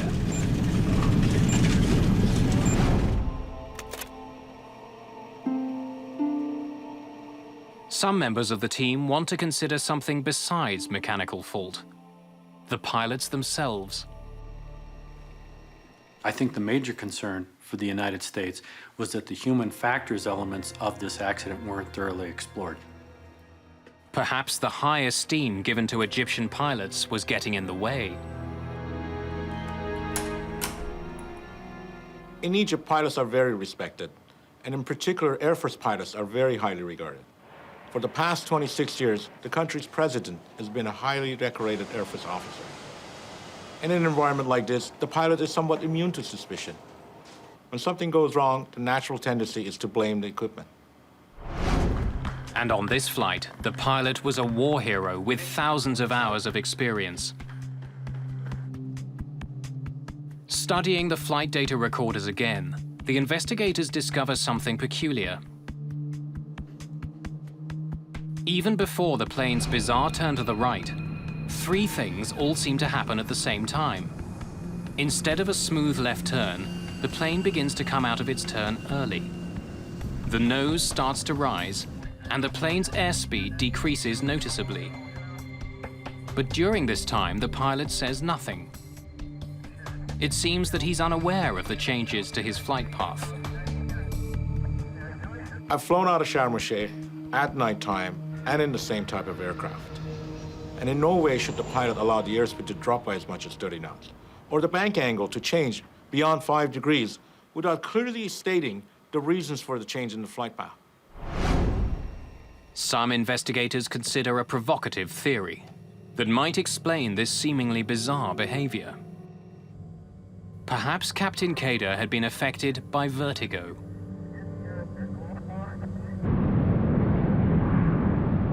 Vertigo is a physiological condition that would exist with any person, not just pilots, and it's based on the inner ear. Over a dark ocean, without a defined visual horizon, no ground lights, the pilot may not be able to perceive visually whether he was flying up, down, left, or right. And if the fluid in his inner ear was moving or he tilted his head, that may induce a sensation, a physiological sensation, that may cause the pilot to believe the airplane is flying straight and level when it's actually turning. The plane's flight path is ideal for creating a sense of vertigo. The Flash airline jet took off into a moonless night. Captain Kader was flying manually and began to turn as he was climbing. Heading out over dark water, it would be very difficult using just his senses for Captain Kader to know exactly where he was. Roger, when ready, inshallah. Left turn to establish 306, Sharm VOR. It is actually a very high workload situation, and when there are no visual cues outside because it's a moonless night and you're over featureless territory with no lights in it, you really, as a professional pilot, should be totally aware of the fact that this is a situation in which you could get disorientated. It's a classic. It's happened so many times. It's killed so many people in the last 10 years.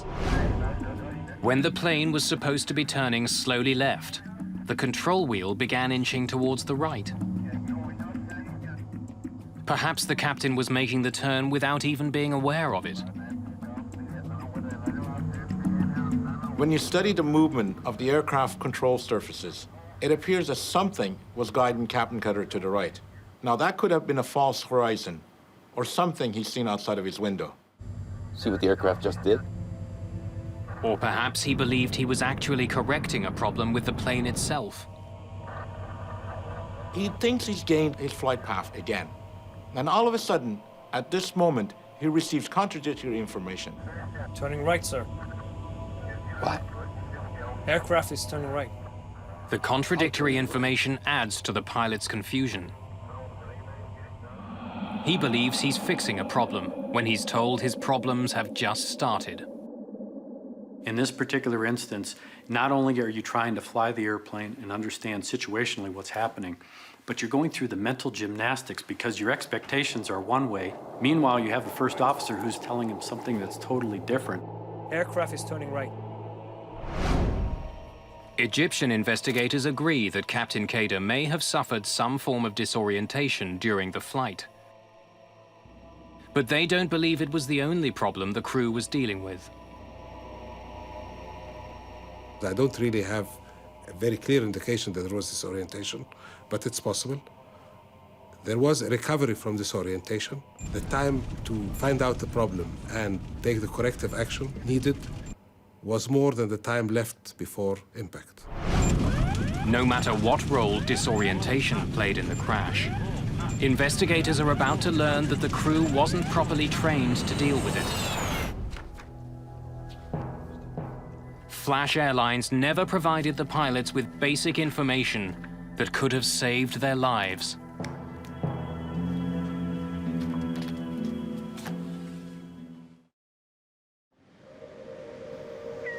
It's been 2 years since an Egyptian charter plane smashed into the Red Sea. 148 people were killed. Investigators trying to figure out why Flash Airlines Flight 604 crashed face immense challenges. Most of the wreck is still deep underwater. By carefully examining the plane's black boxes, the investigators believe that disorientation may have played a role in the accident. The pitch-black night and the featureless sea caused the pilot to become confused about what was happening. But mechanical problems may also have plagued the plane. As they continue to try to solve the mystery, investigators make a startling discovery. Officials at Flash Airlines reveal that they hadn't provided the pilots with crew resource management training, although it was a requirement for the company. It might have helped the crew deal with their horrifying situation. Crew resource management is a program where pilots are trained to work together rather than as individuals. Had the pilots of Flash Air 604 received a formal CRM training program, the outcome of this flight may have been substantially different.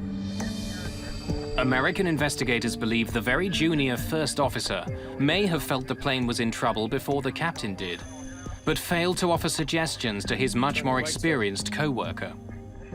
What? Aircraft is turning right. Nor did he attempt to take control of the plane. Right. Formal CRM training would have empowered the first officer who had the best situational awareness and the most information about the position of the airplane to take command of the airplane when he saw that the captain wasn't taking the appropriate corrective action.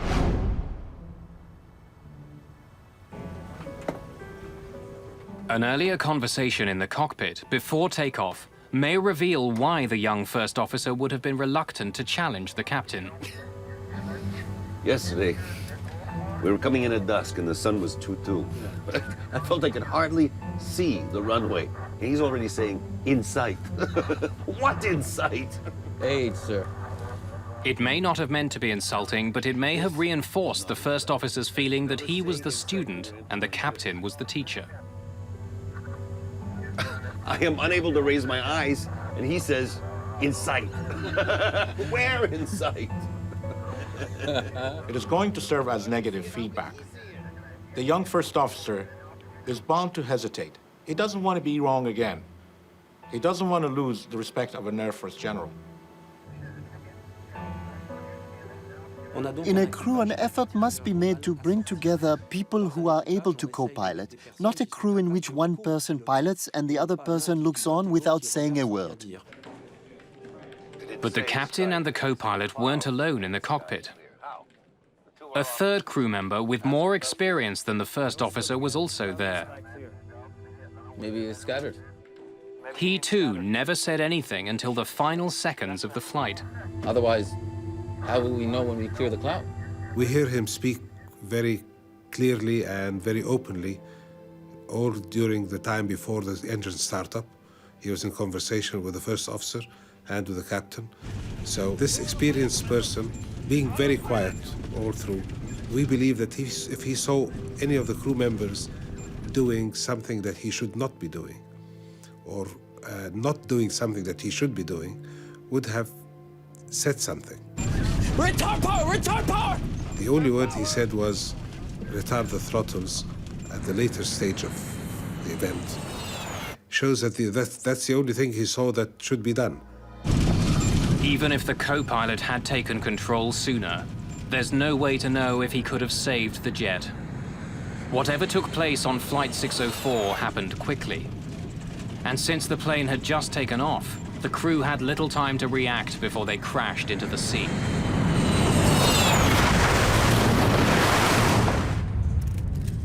The final report on the Flash Airlines crash was released in March 2006. There are no clear answers. Egyptian officials say that any of 4 mechanical problems could have caused the crash.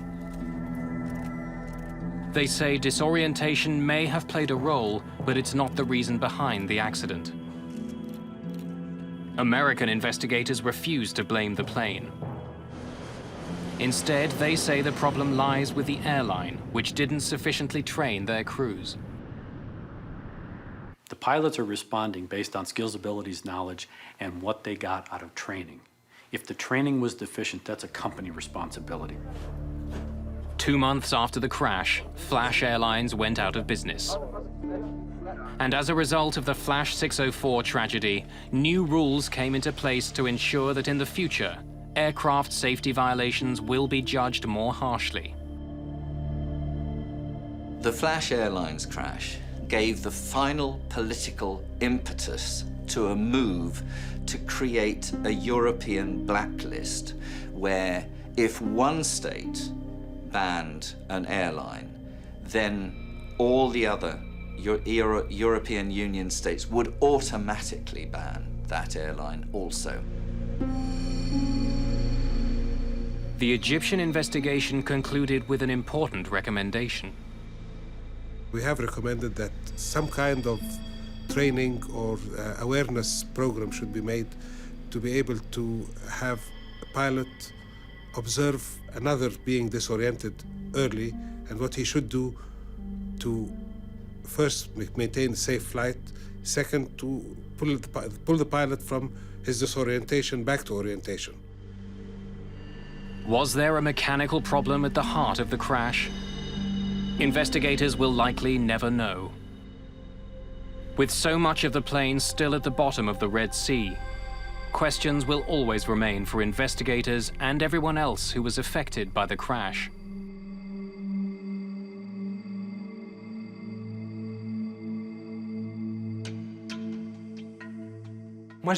I lost my nephews and my niece. They were just kids. What future would they have had? How can you put a price on that? What a waste.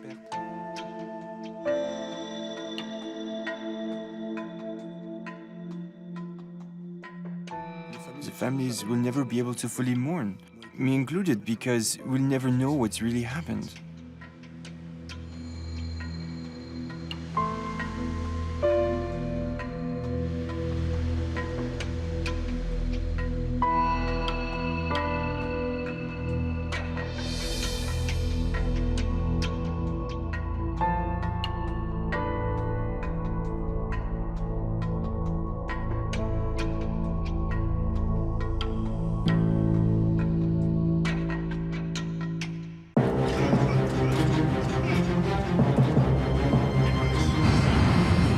747 flying towards South Africa fills with smoke. A fire has erupted in the cargo area, but the plane can't land. It's too far over the Indian Ocean. The first thought, I think, for many, many South Africans was what was on that plane.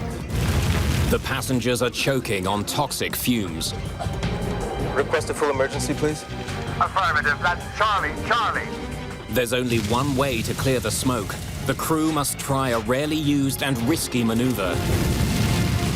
Open the doors. Open the doors in flight. Springbok 295, places. It's a race against time as the plane burns up. It must reach land before it crashes into the sea. Springbok 295, places.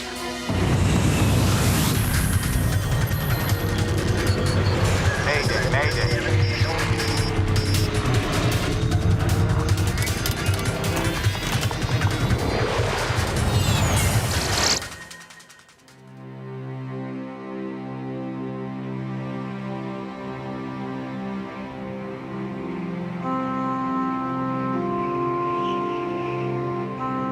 On November the 27th, 1987, a South African Airways 747 flies from Taiwan back home to South Africa.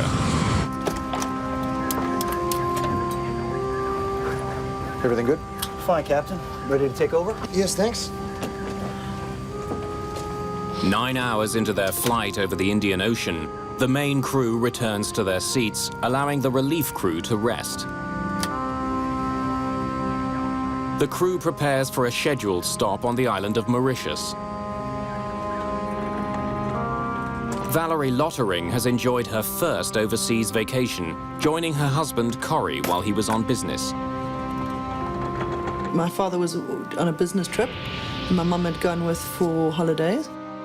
My dad had actually gone to the east to secure cell phone technology, which was just sort of happening in South Africa at the time. The plane is a modified 747 known as a combi, short for combination. A passenger plane and a cargo plane in one. It's designed to accommodate flexible quantities of passengers and cargo. The combi has a large cargo area down below, like a regular 747.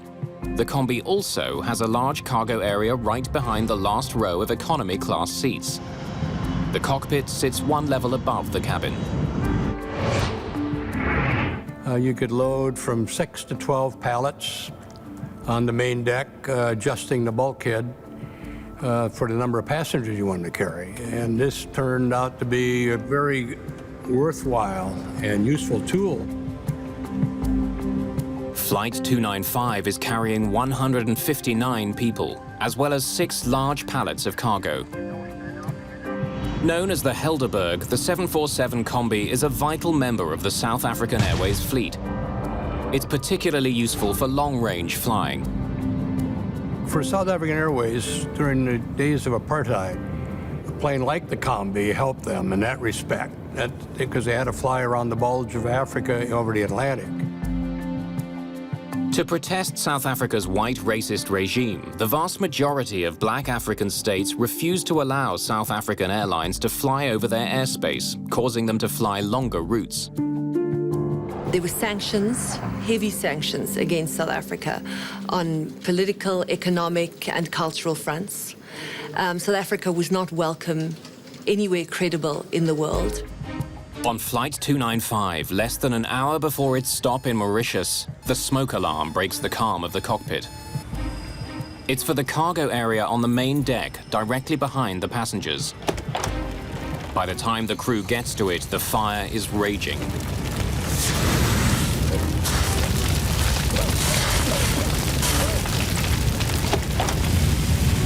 It's bad.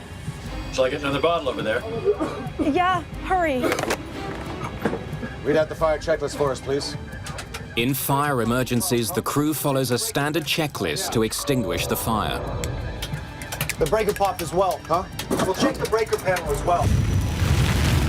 The fire is burning through the plane's wiring, causing short circuits. Move as far forward as you can. But there's a more immediate problem. Passengers are having trouble breathing. Duct isolation valve switches, open.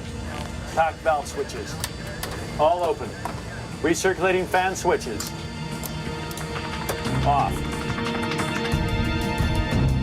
The fire checklist instructs the pilot to land at the nearest airport, but the closest one is on the island of Mauritius, still more than 300 kilometers away. There's not a lot Captain Ace can do. He asks a member of his flight crew to help fight the cargo fire.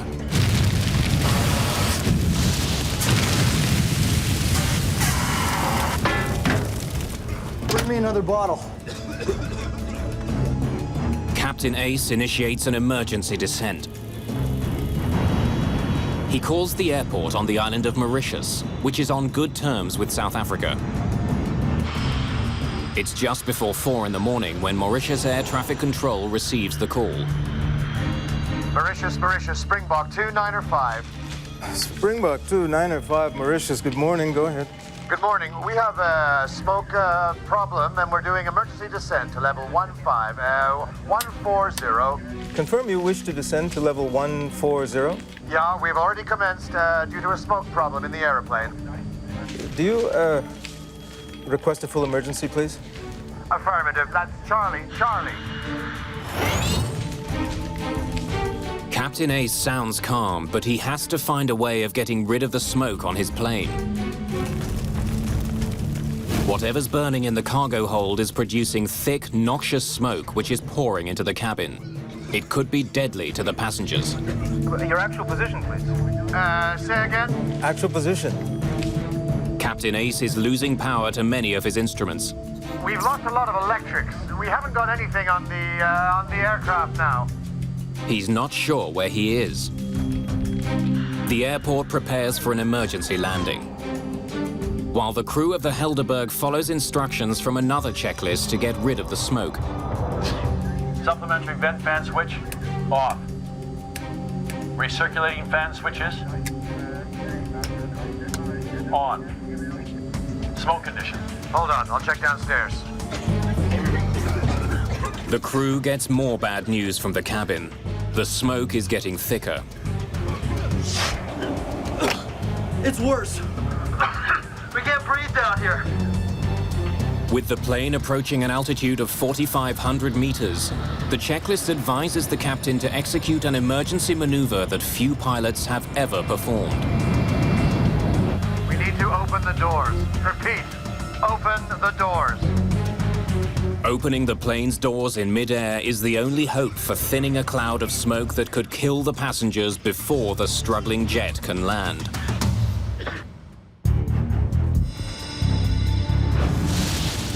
As the cabin of South African Airways Flight 295 fills with smoke, there's only one way to save the passengers from the lethal fumes.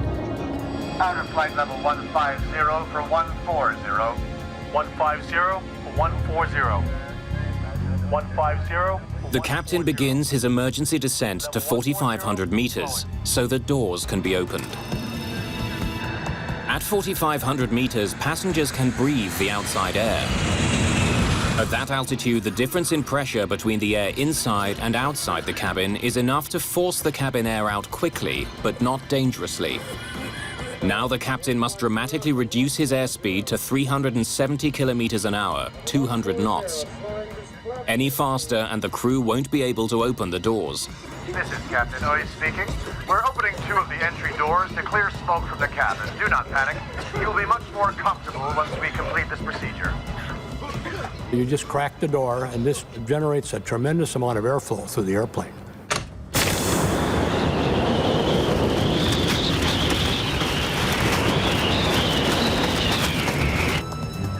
Blazen, Springbok 295. We've opened the doors to see if we can... we should be okay. Out there! Close the bloody door. Joe, switch up quickly. Then close the hole on your side. Smoke is now building in the cockpit, but there's no outside door to open. Temperature is 22.22 and the QNH is 1018 hectopascals. 1018 over. The air traffic controller now focuses on giving the captain the information he needs for an emergency landing. Roger, 1018. Affirmative, and both runways are available if you wish. And 295, I request pilot's intention. We'd like to track in on 13. Confirm runway 13. Charlie, Charlie. Affirmative, you're cleared direct to Foxtrot, Foxtrot. You report approaching 50. Okay. Captain Ace has one hope. He must make it to the island of Mauritius, 265 kilometers away. The Helderberg continues on its desperate journey. 295, play sense.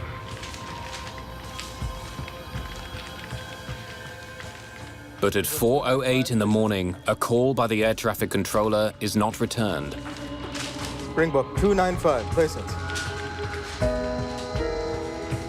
Springbok 295, play sense. With no response from Flight 295 for 36 minutes, Air Traffic Control Mauritius formally declares an emergency. An alert goes out to search and rescue crews. Several aircraft take off from Mauritius and search the dark waters for the missing plane, but find nothing. At the airport in Johannesburg, South African Airways officially declares Flight 295 delayed. We were supposed to be going away on our annual holiday, so we were all very excited because from picking them up, my parents up from the airport, we were supposed to go off to 3-week holiday. I think that's maybe the extent of the differences of the emotions, is that you're so anxious and excited for them to come home, and then the absolute devastation of the news, getting the news, you know, that the aircraft has gone missing. In the afternoon of the next day, a rescue plane spots the first signs of floating aircraft wreckage.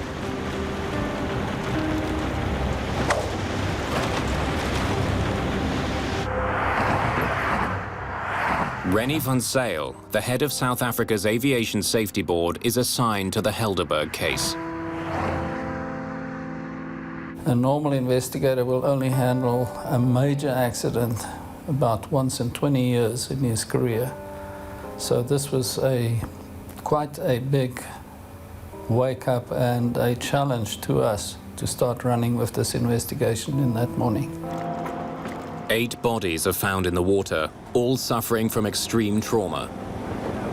It was around about 2 o'clock that we, in fact, were advised that the wreckage and an oil slick had been spotted.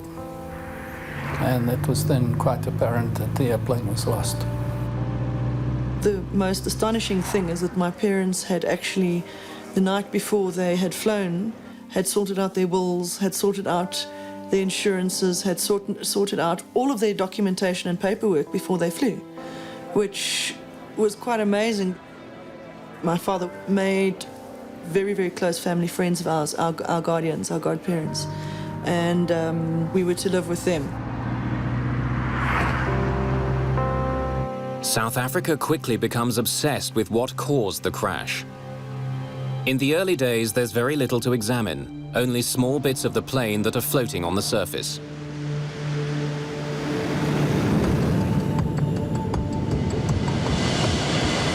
Contained within that debris, Rennie van Zyl's team discovers 3 wristwatches. The watches give them a probable time of impact. These wristwatches were in fact part of the baggage, and when examined we were able to find that the one had stopped and 2 others were still running, and the 2 running ones were the exact Taiwanese time, but the stopped one did give us the minute indication of what we could establish as the impact time of the airplane. The impact time is only 3 minutes after the last communication with the plane. The Helderberg's demise was sudden and dramatic. In the press and in public opinion, it reinforces the idea that something sinister brought the plane down. In the years leading up to the crash, South African Airways offices around the world had been the target of protests.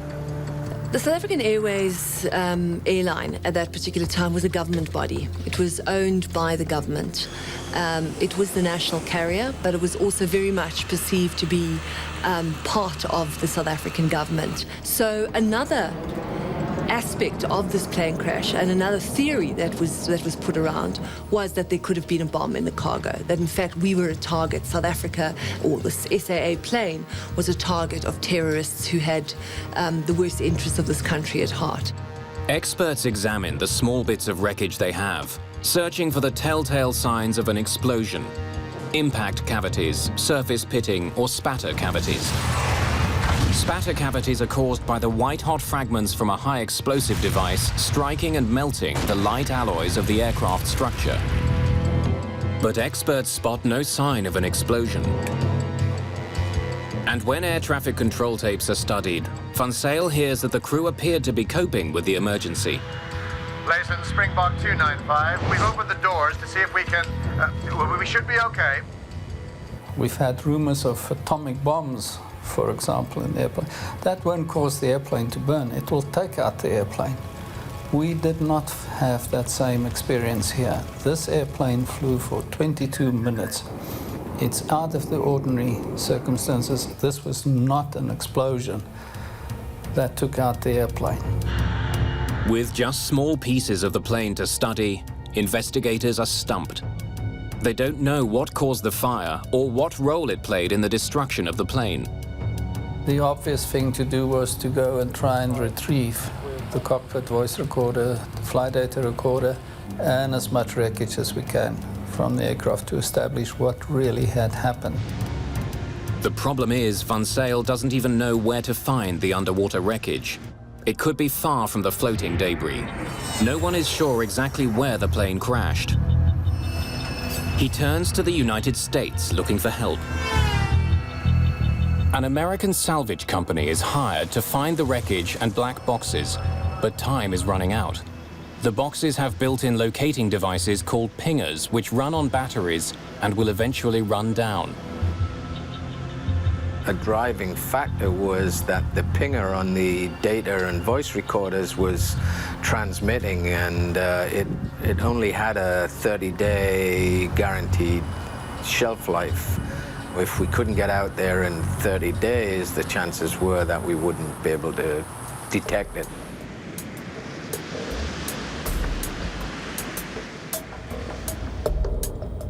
By the time the proper equipment can be assembled in the Indian Ocean, only 7 days remain before the batteries and the pingers will die out.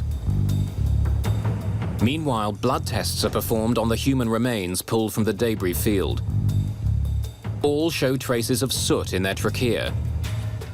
It's determined that at least 2 of the passengers died from smoke inhalation. Investigators face a disturbing realization. Even as the crew was struggling to land their plane, some of the passengers were already dead. While searching for the black boxes, investigators continue to examine the floating wreckage. Amongst the hundreds of recovered items, a partly melted graphite tennis racket offers a telltale clue about the fire.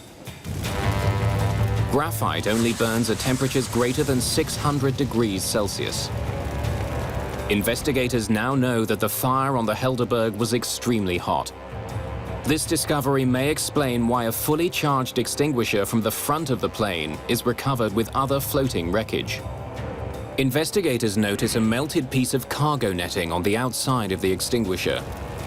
They determine that the extinguisher is from the passenger cabin, suggesting that as the fire burned, a crew member grabbed the extinguisher and brought it to the cargo area. A full fire extinguisher in a plane that was brought down by a fire shows that for whatever reason it wasn't discharged because the crew member couldn't access the area because of the heat, or the fact that there was melted metal on the fire extinguisher is further evidence to the intensity of the fire. Before this accident, in the 20-year history of the 747 Combi, no one had ever died from fire or smoke. When we heard about a fire in the Helderberg, this was the first time for a wide-body airplane. It was It was news, and because it was so new, and the thought was that we really couldn't have anything like that. What could have caused such an intense fire on the Helderberg? Was it a wiring problem on the plane, or had the cargo itself somehow started the blaze? Initially, the investigation, of course, focused on what was the cargo. The fire obviously had originated in the Mayday cargo compartment, so the logical thing is to look what did the waybills indicate was carried in the airplane. Investigators learned that there were 6 pallets of cargo on board Flight 295. Using master waybills, Van Zyle's team is able to determine that 47,000 kilograms of baggage and cargo was officially on board.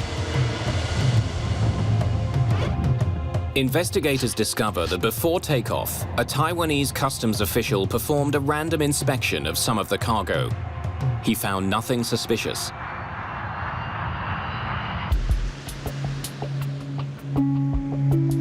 More than ever, investigators need to find the rest of the plane and locate the Helderberg's black boxes. But 30 days after the crash, Van Zyle's team gets some very bad news. There's still no signal detected from the black boxes, and they're still not certain exactly where the majority of the wreckage is. So far, the search has cost $1.5 million, and the team has been unable to locate vital evidence. The Helderberg crash is quickly becoming a test of Van Zyle's abilities and his resolve. The investigation reaches a standstill. Van Zyl has failed to discover the cause of the fire or even find the plane's wreckage. If he keeps looking, it'll cost millions more. And the chances of success are getting increasingly remote. This wasn't just an airplane, this was a Boeing 747. It was the largest airplane of its type. And this was a 747 of South Africa's national airlines. Hundreds of thousands of people who flew the 747 every day at that time were dependent on a satisfactory answer as to whether or not this aircraft was safe and whether or not there were any structural or design deficiencies in the airplane. So the stakes for us were quite large, and the stakes for Mr. Van Zyl as the head of the South African investigation were enormous.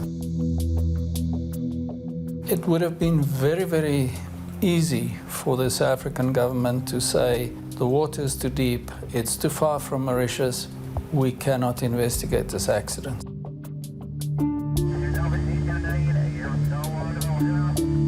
Well beneath the grey waves of the Indian Ocean, the wreckage of the Helderberg remains hidden. Now one man, René Van Zyl, must decide whether to spend the money needed to recover the plane's wreckage. But almost 2 months after the Helderberg slammed into the Indian Ocean, no one even knows the precise location of the main wreckage. Van Zyl decides he must try to recover what he can. Without the wreckage, we'll never know the truth. So they spent on one investigation what we spent in 6 months of conducting all of our investigations in the United States. Before investigators can salvage the Helderberg, they must find it. The wreckage lies somewhere very deep underwater. 61 days after the crash of the Helderberg, Van Zyl receives some intriguing news from his team. Sophisticated sonar equipment has detected a large object 4,400 meters underwater on a flat plateau. It could be the Helderberg. And they presented me with a piece of paper with a lot of black dots of various sizes on it, and they said, that's your wreckage. And my question to them was, how do I know it's the wreckage of the 747? Maybe this is a submarine from the Second World War or something. And the response was just, René, it is it, because we tell you it is the wreckage. But no one's ever gone that deep to salvage anything, including the Titanic. Van Zyl has no choice. To find out whether the sonar images are in fact the wreckage, he must launch the most expensive part of the investigation, Operation Resolve.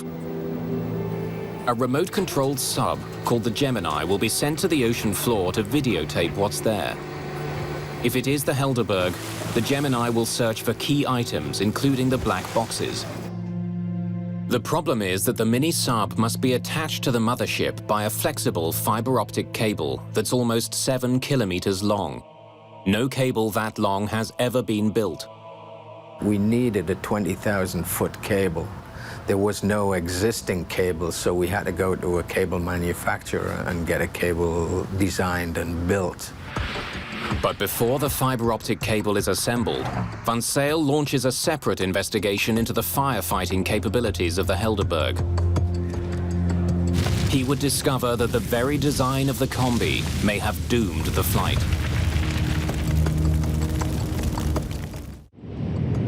Investigators want to know whether the combi was properly designed to protect the passengers on South African Airways Flight 295 from fire. The smoke should not have entered the combi's cabin.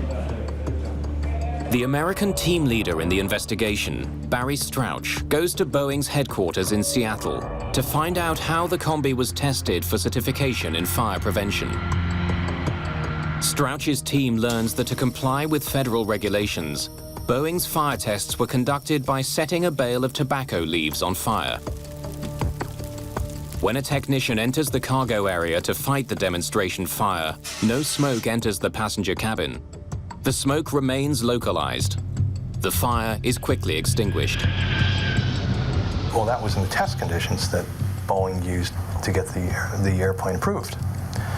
But in the reality, as we saw in this accident, it didn't work that way because you didn't have a nice clean fire with fans blowing the smoke towards the ceiling. You had pallets, you had a fire that would have grown considerably before the smoke was generated, and you had plastic sheeting that would provide fuel to the fire, in addition to all the cardboard and packing materials within the pallets themselves. The combi is designed to prevent smoke from entering the passenger cabin. The air there is kept at a slightly higher pressure than in the cargo area. When the door between the two is opened, the air should flow into the cargo area, keeping the passengers safe.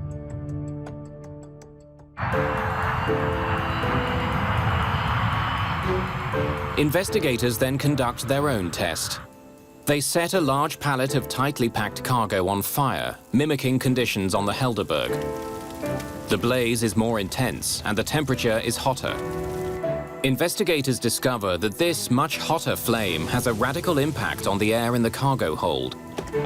When the cargo door is opened, the smoke now flows into the passenger cabin. Boeing tests used tobacco leaves in batches of tobacco. In the fire in the Helderberg, it was a very, very different fire than the kind of smoke-generating fire that Boeing used in their tests. Heat would have been generated within the cargo compartment that would have created its own pressure and would have negated the pressure differential between the cargo compartment and the passenger compartment. Without the pressure differential, there would be nothing to restrain the smoke and keep it on the cargo side. And therefore, the smoke would have penetrated into the passenger side, smoke that contained, as we know, carbon monoxide and carbon dioxide. Then investigators discover something potentially more lethal. As the passenger cabin filled with smoke, a checklist instructed the crew to turn on the cabin's recirculating fans. The intention of the checklist is to dissipate the smoke in the passenger cabin after the fire has been extinguished. Recirculating fan switches. On. But in this case, turning the fans on may have been deadly. Fans draw air from above the cabin's ceiling and from the cargo compartment before recirculating it back to the passengers. The carbon monoxide levels were extremely high and were fatally high. In fact, the one body, and we have to stress again, he was allocated the seat really below the recirc fan inlet area. That was the highest level. I think we're talking around about 66%. That is not a survivable level at all. By following their checklist, the crew may have fed toxic gas into the passenger cabin. And it might very well have been that most of your passengers were asphyxiated before impact. No checklist for a 747 combi had ever foreseen the Helderberg's simultaneous problems, a cargo fire problem and a cabin smoke problem. The smoke removal checklist is predicated on the assumption that the fire has been extinguished. In that event, descending to 14,000 feet and opening the cabin door would be the appropriate thing to do. It would get the smoke out of the airplane and enable people to breathe regular air. If the fire hasn't been extinguished, that would have the function of actually increasing the airflow to the fire and increasing the supply of oxygen to the fire. We think that's what happened in this case, that the fire had never been extinguished. And in fact, the crew's attempts to make the situation better may have in fact made the situation worse. Investigators begin to realize that fighting a fire in the combi's cargo area is much more difficult than previously thought. If there was a fire in one of these pallets, it was quite likely that by the time the crew was alerted to the fire, it would be too late. Then the cabin instantly filled up with smoke. But Van Sale still doesn't know what caused such a fierce fire. How had the blaze started? And how had it brought the plane down? The answers are still deep under the ocean. It takes months to build the fiber optic cable that's long enough for the Gemini to reach the bottom of the sea and to modify the submarine for this mission. We had to take the ROV, existing ROV that we had, which was designed for 6,000 feet, and we had to modify it so it would go to 20,000 feet.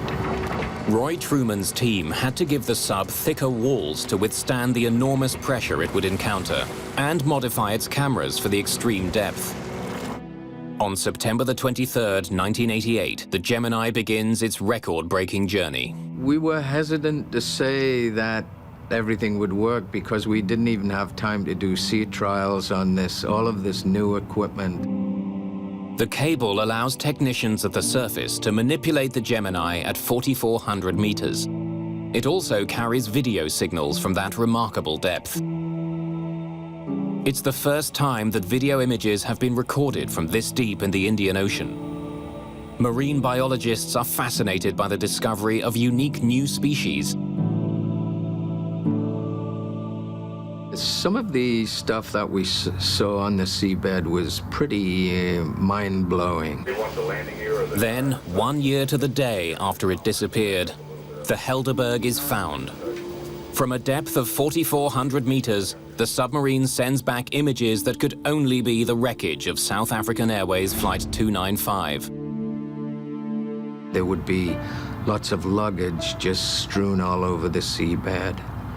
Massive structures, the wings, tail, huge parts of the cabin split open, and you could see all of the ribs and the wiring, the hydraulic piping. I mean, it was incredible just to see everything that went into a machine spread over an area of about 5-6 square miles. It was incredible. Van Sale's expensive gamble is beginning to pay off. Descending to the Helderberg's wreckage is a triumph for him and his team. But just finding the debris isn't nearly enough.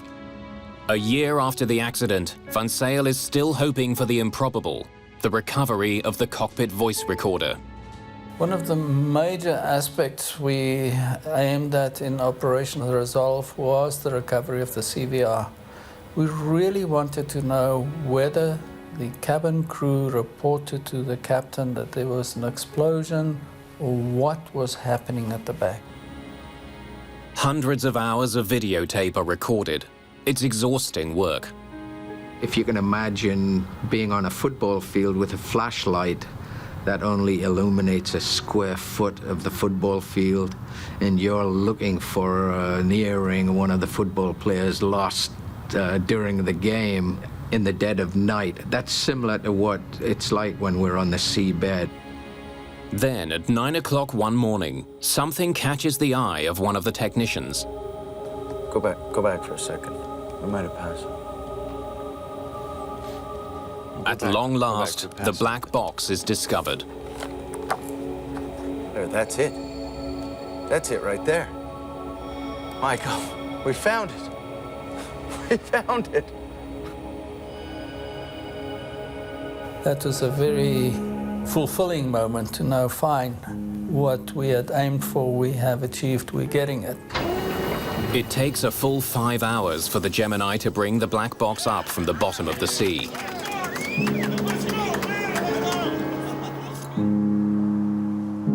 The South African media turns the discovery into front-page news. It's now 1989, and the apartheid government is still running the country with an iron fist. Van Zyl makes an unusual decision. He takes the sealed black box to Washington and opens it there.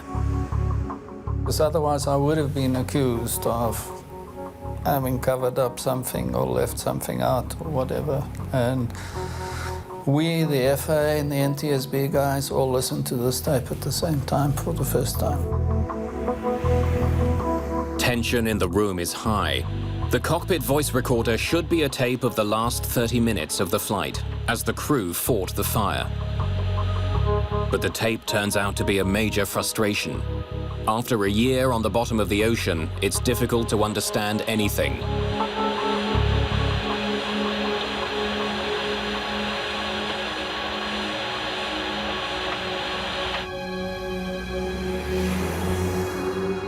It was the worst time of my life, sitting in the playback room at the NTSB facilities, and you watch the time, and there is absolutely no indication of problems on the tape. And I'm watching the clock. At about 25 minutes, I was really getting very, very anxious.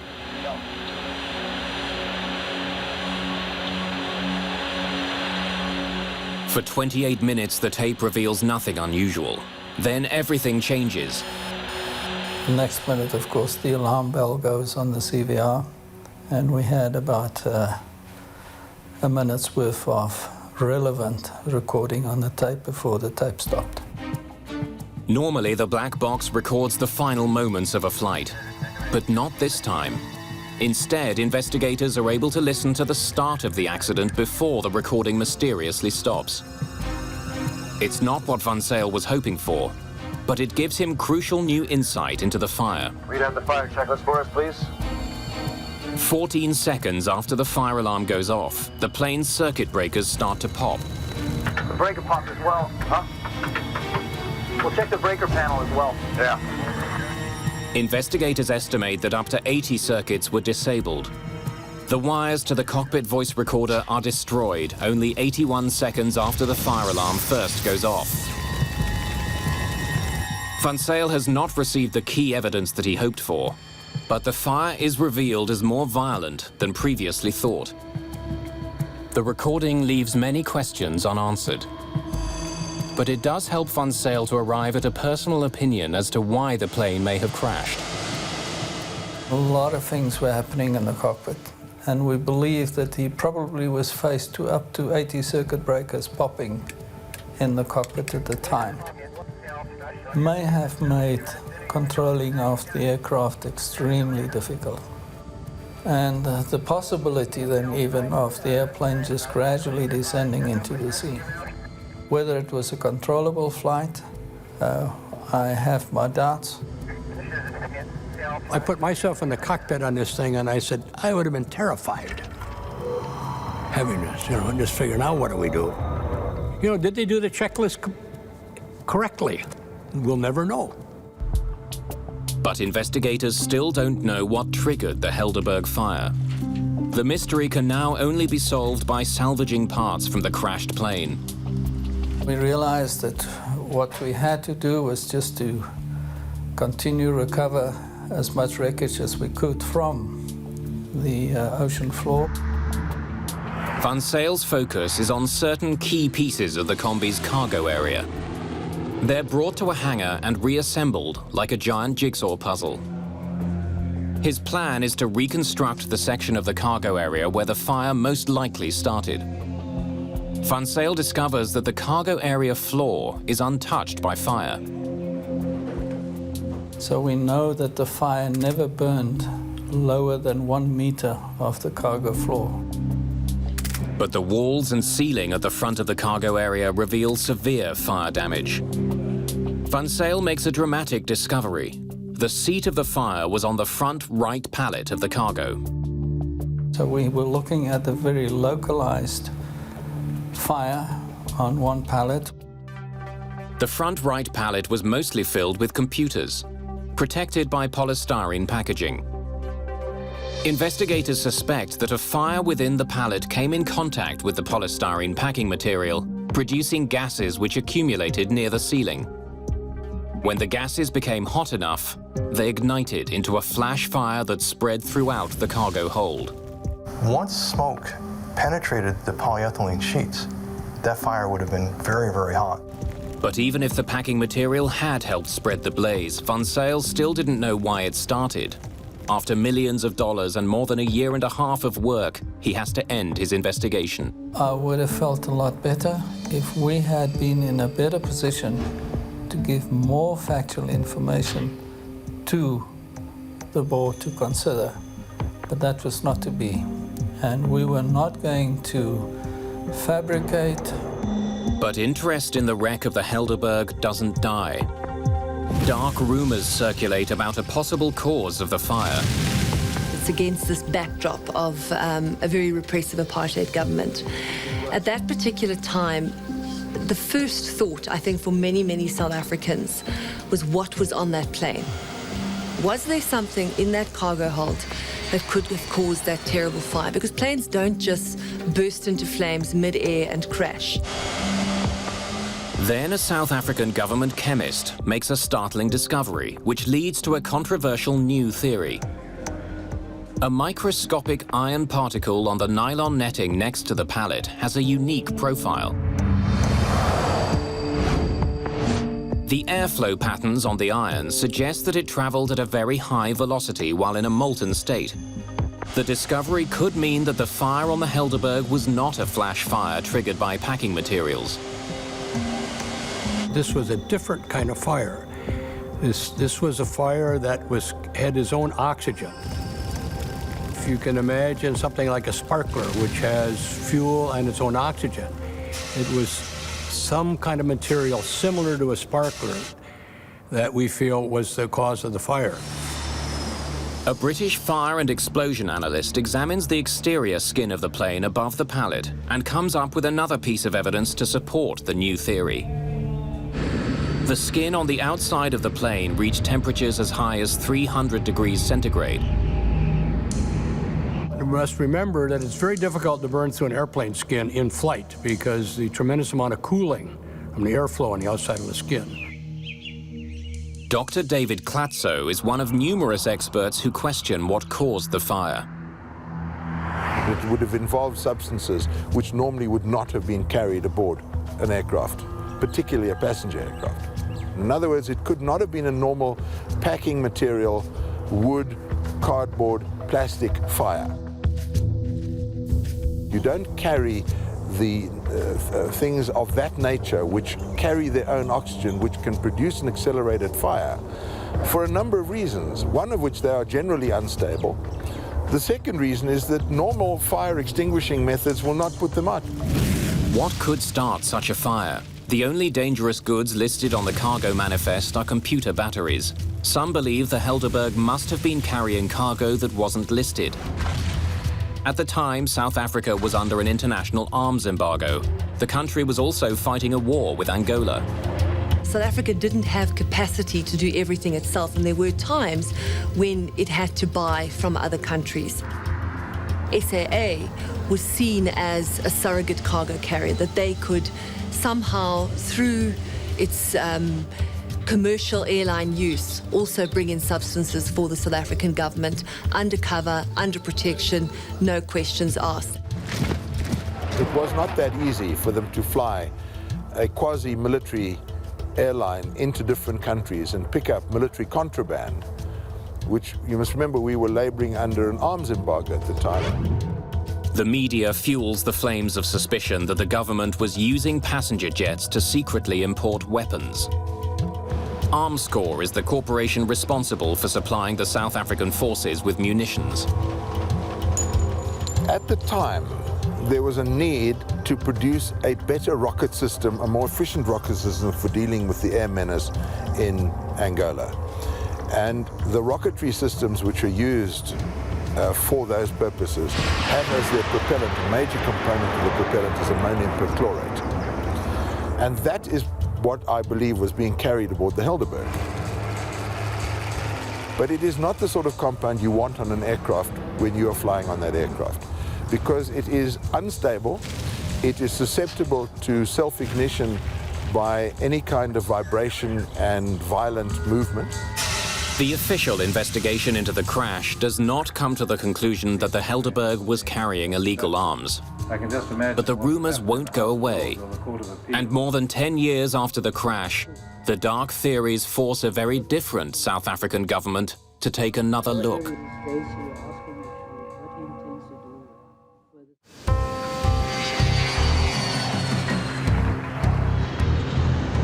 The Helderberg accident revealed that the 747 Combi was vulnerable in the event of an onboard fire. South African Airways immediately stops using the 747 Combi. American officials take notice. And the FAA went through and developed some new regulations, but for the weight and everything that was going to have to be added in there did not make it an economically feasible. And so essentially, after the Helderberg accident, 747 Combis were not used anymore.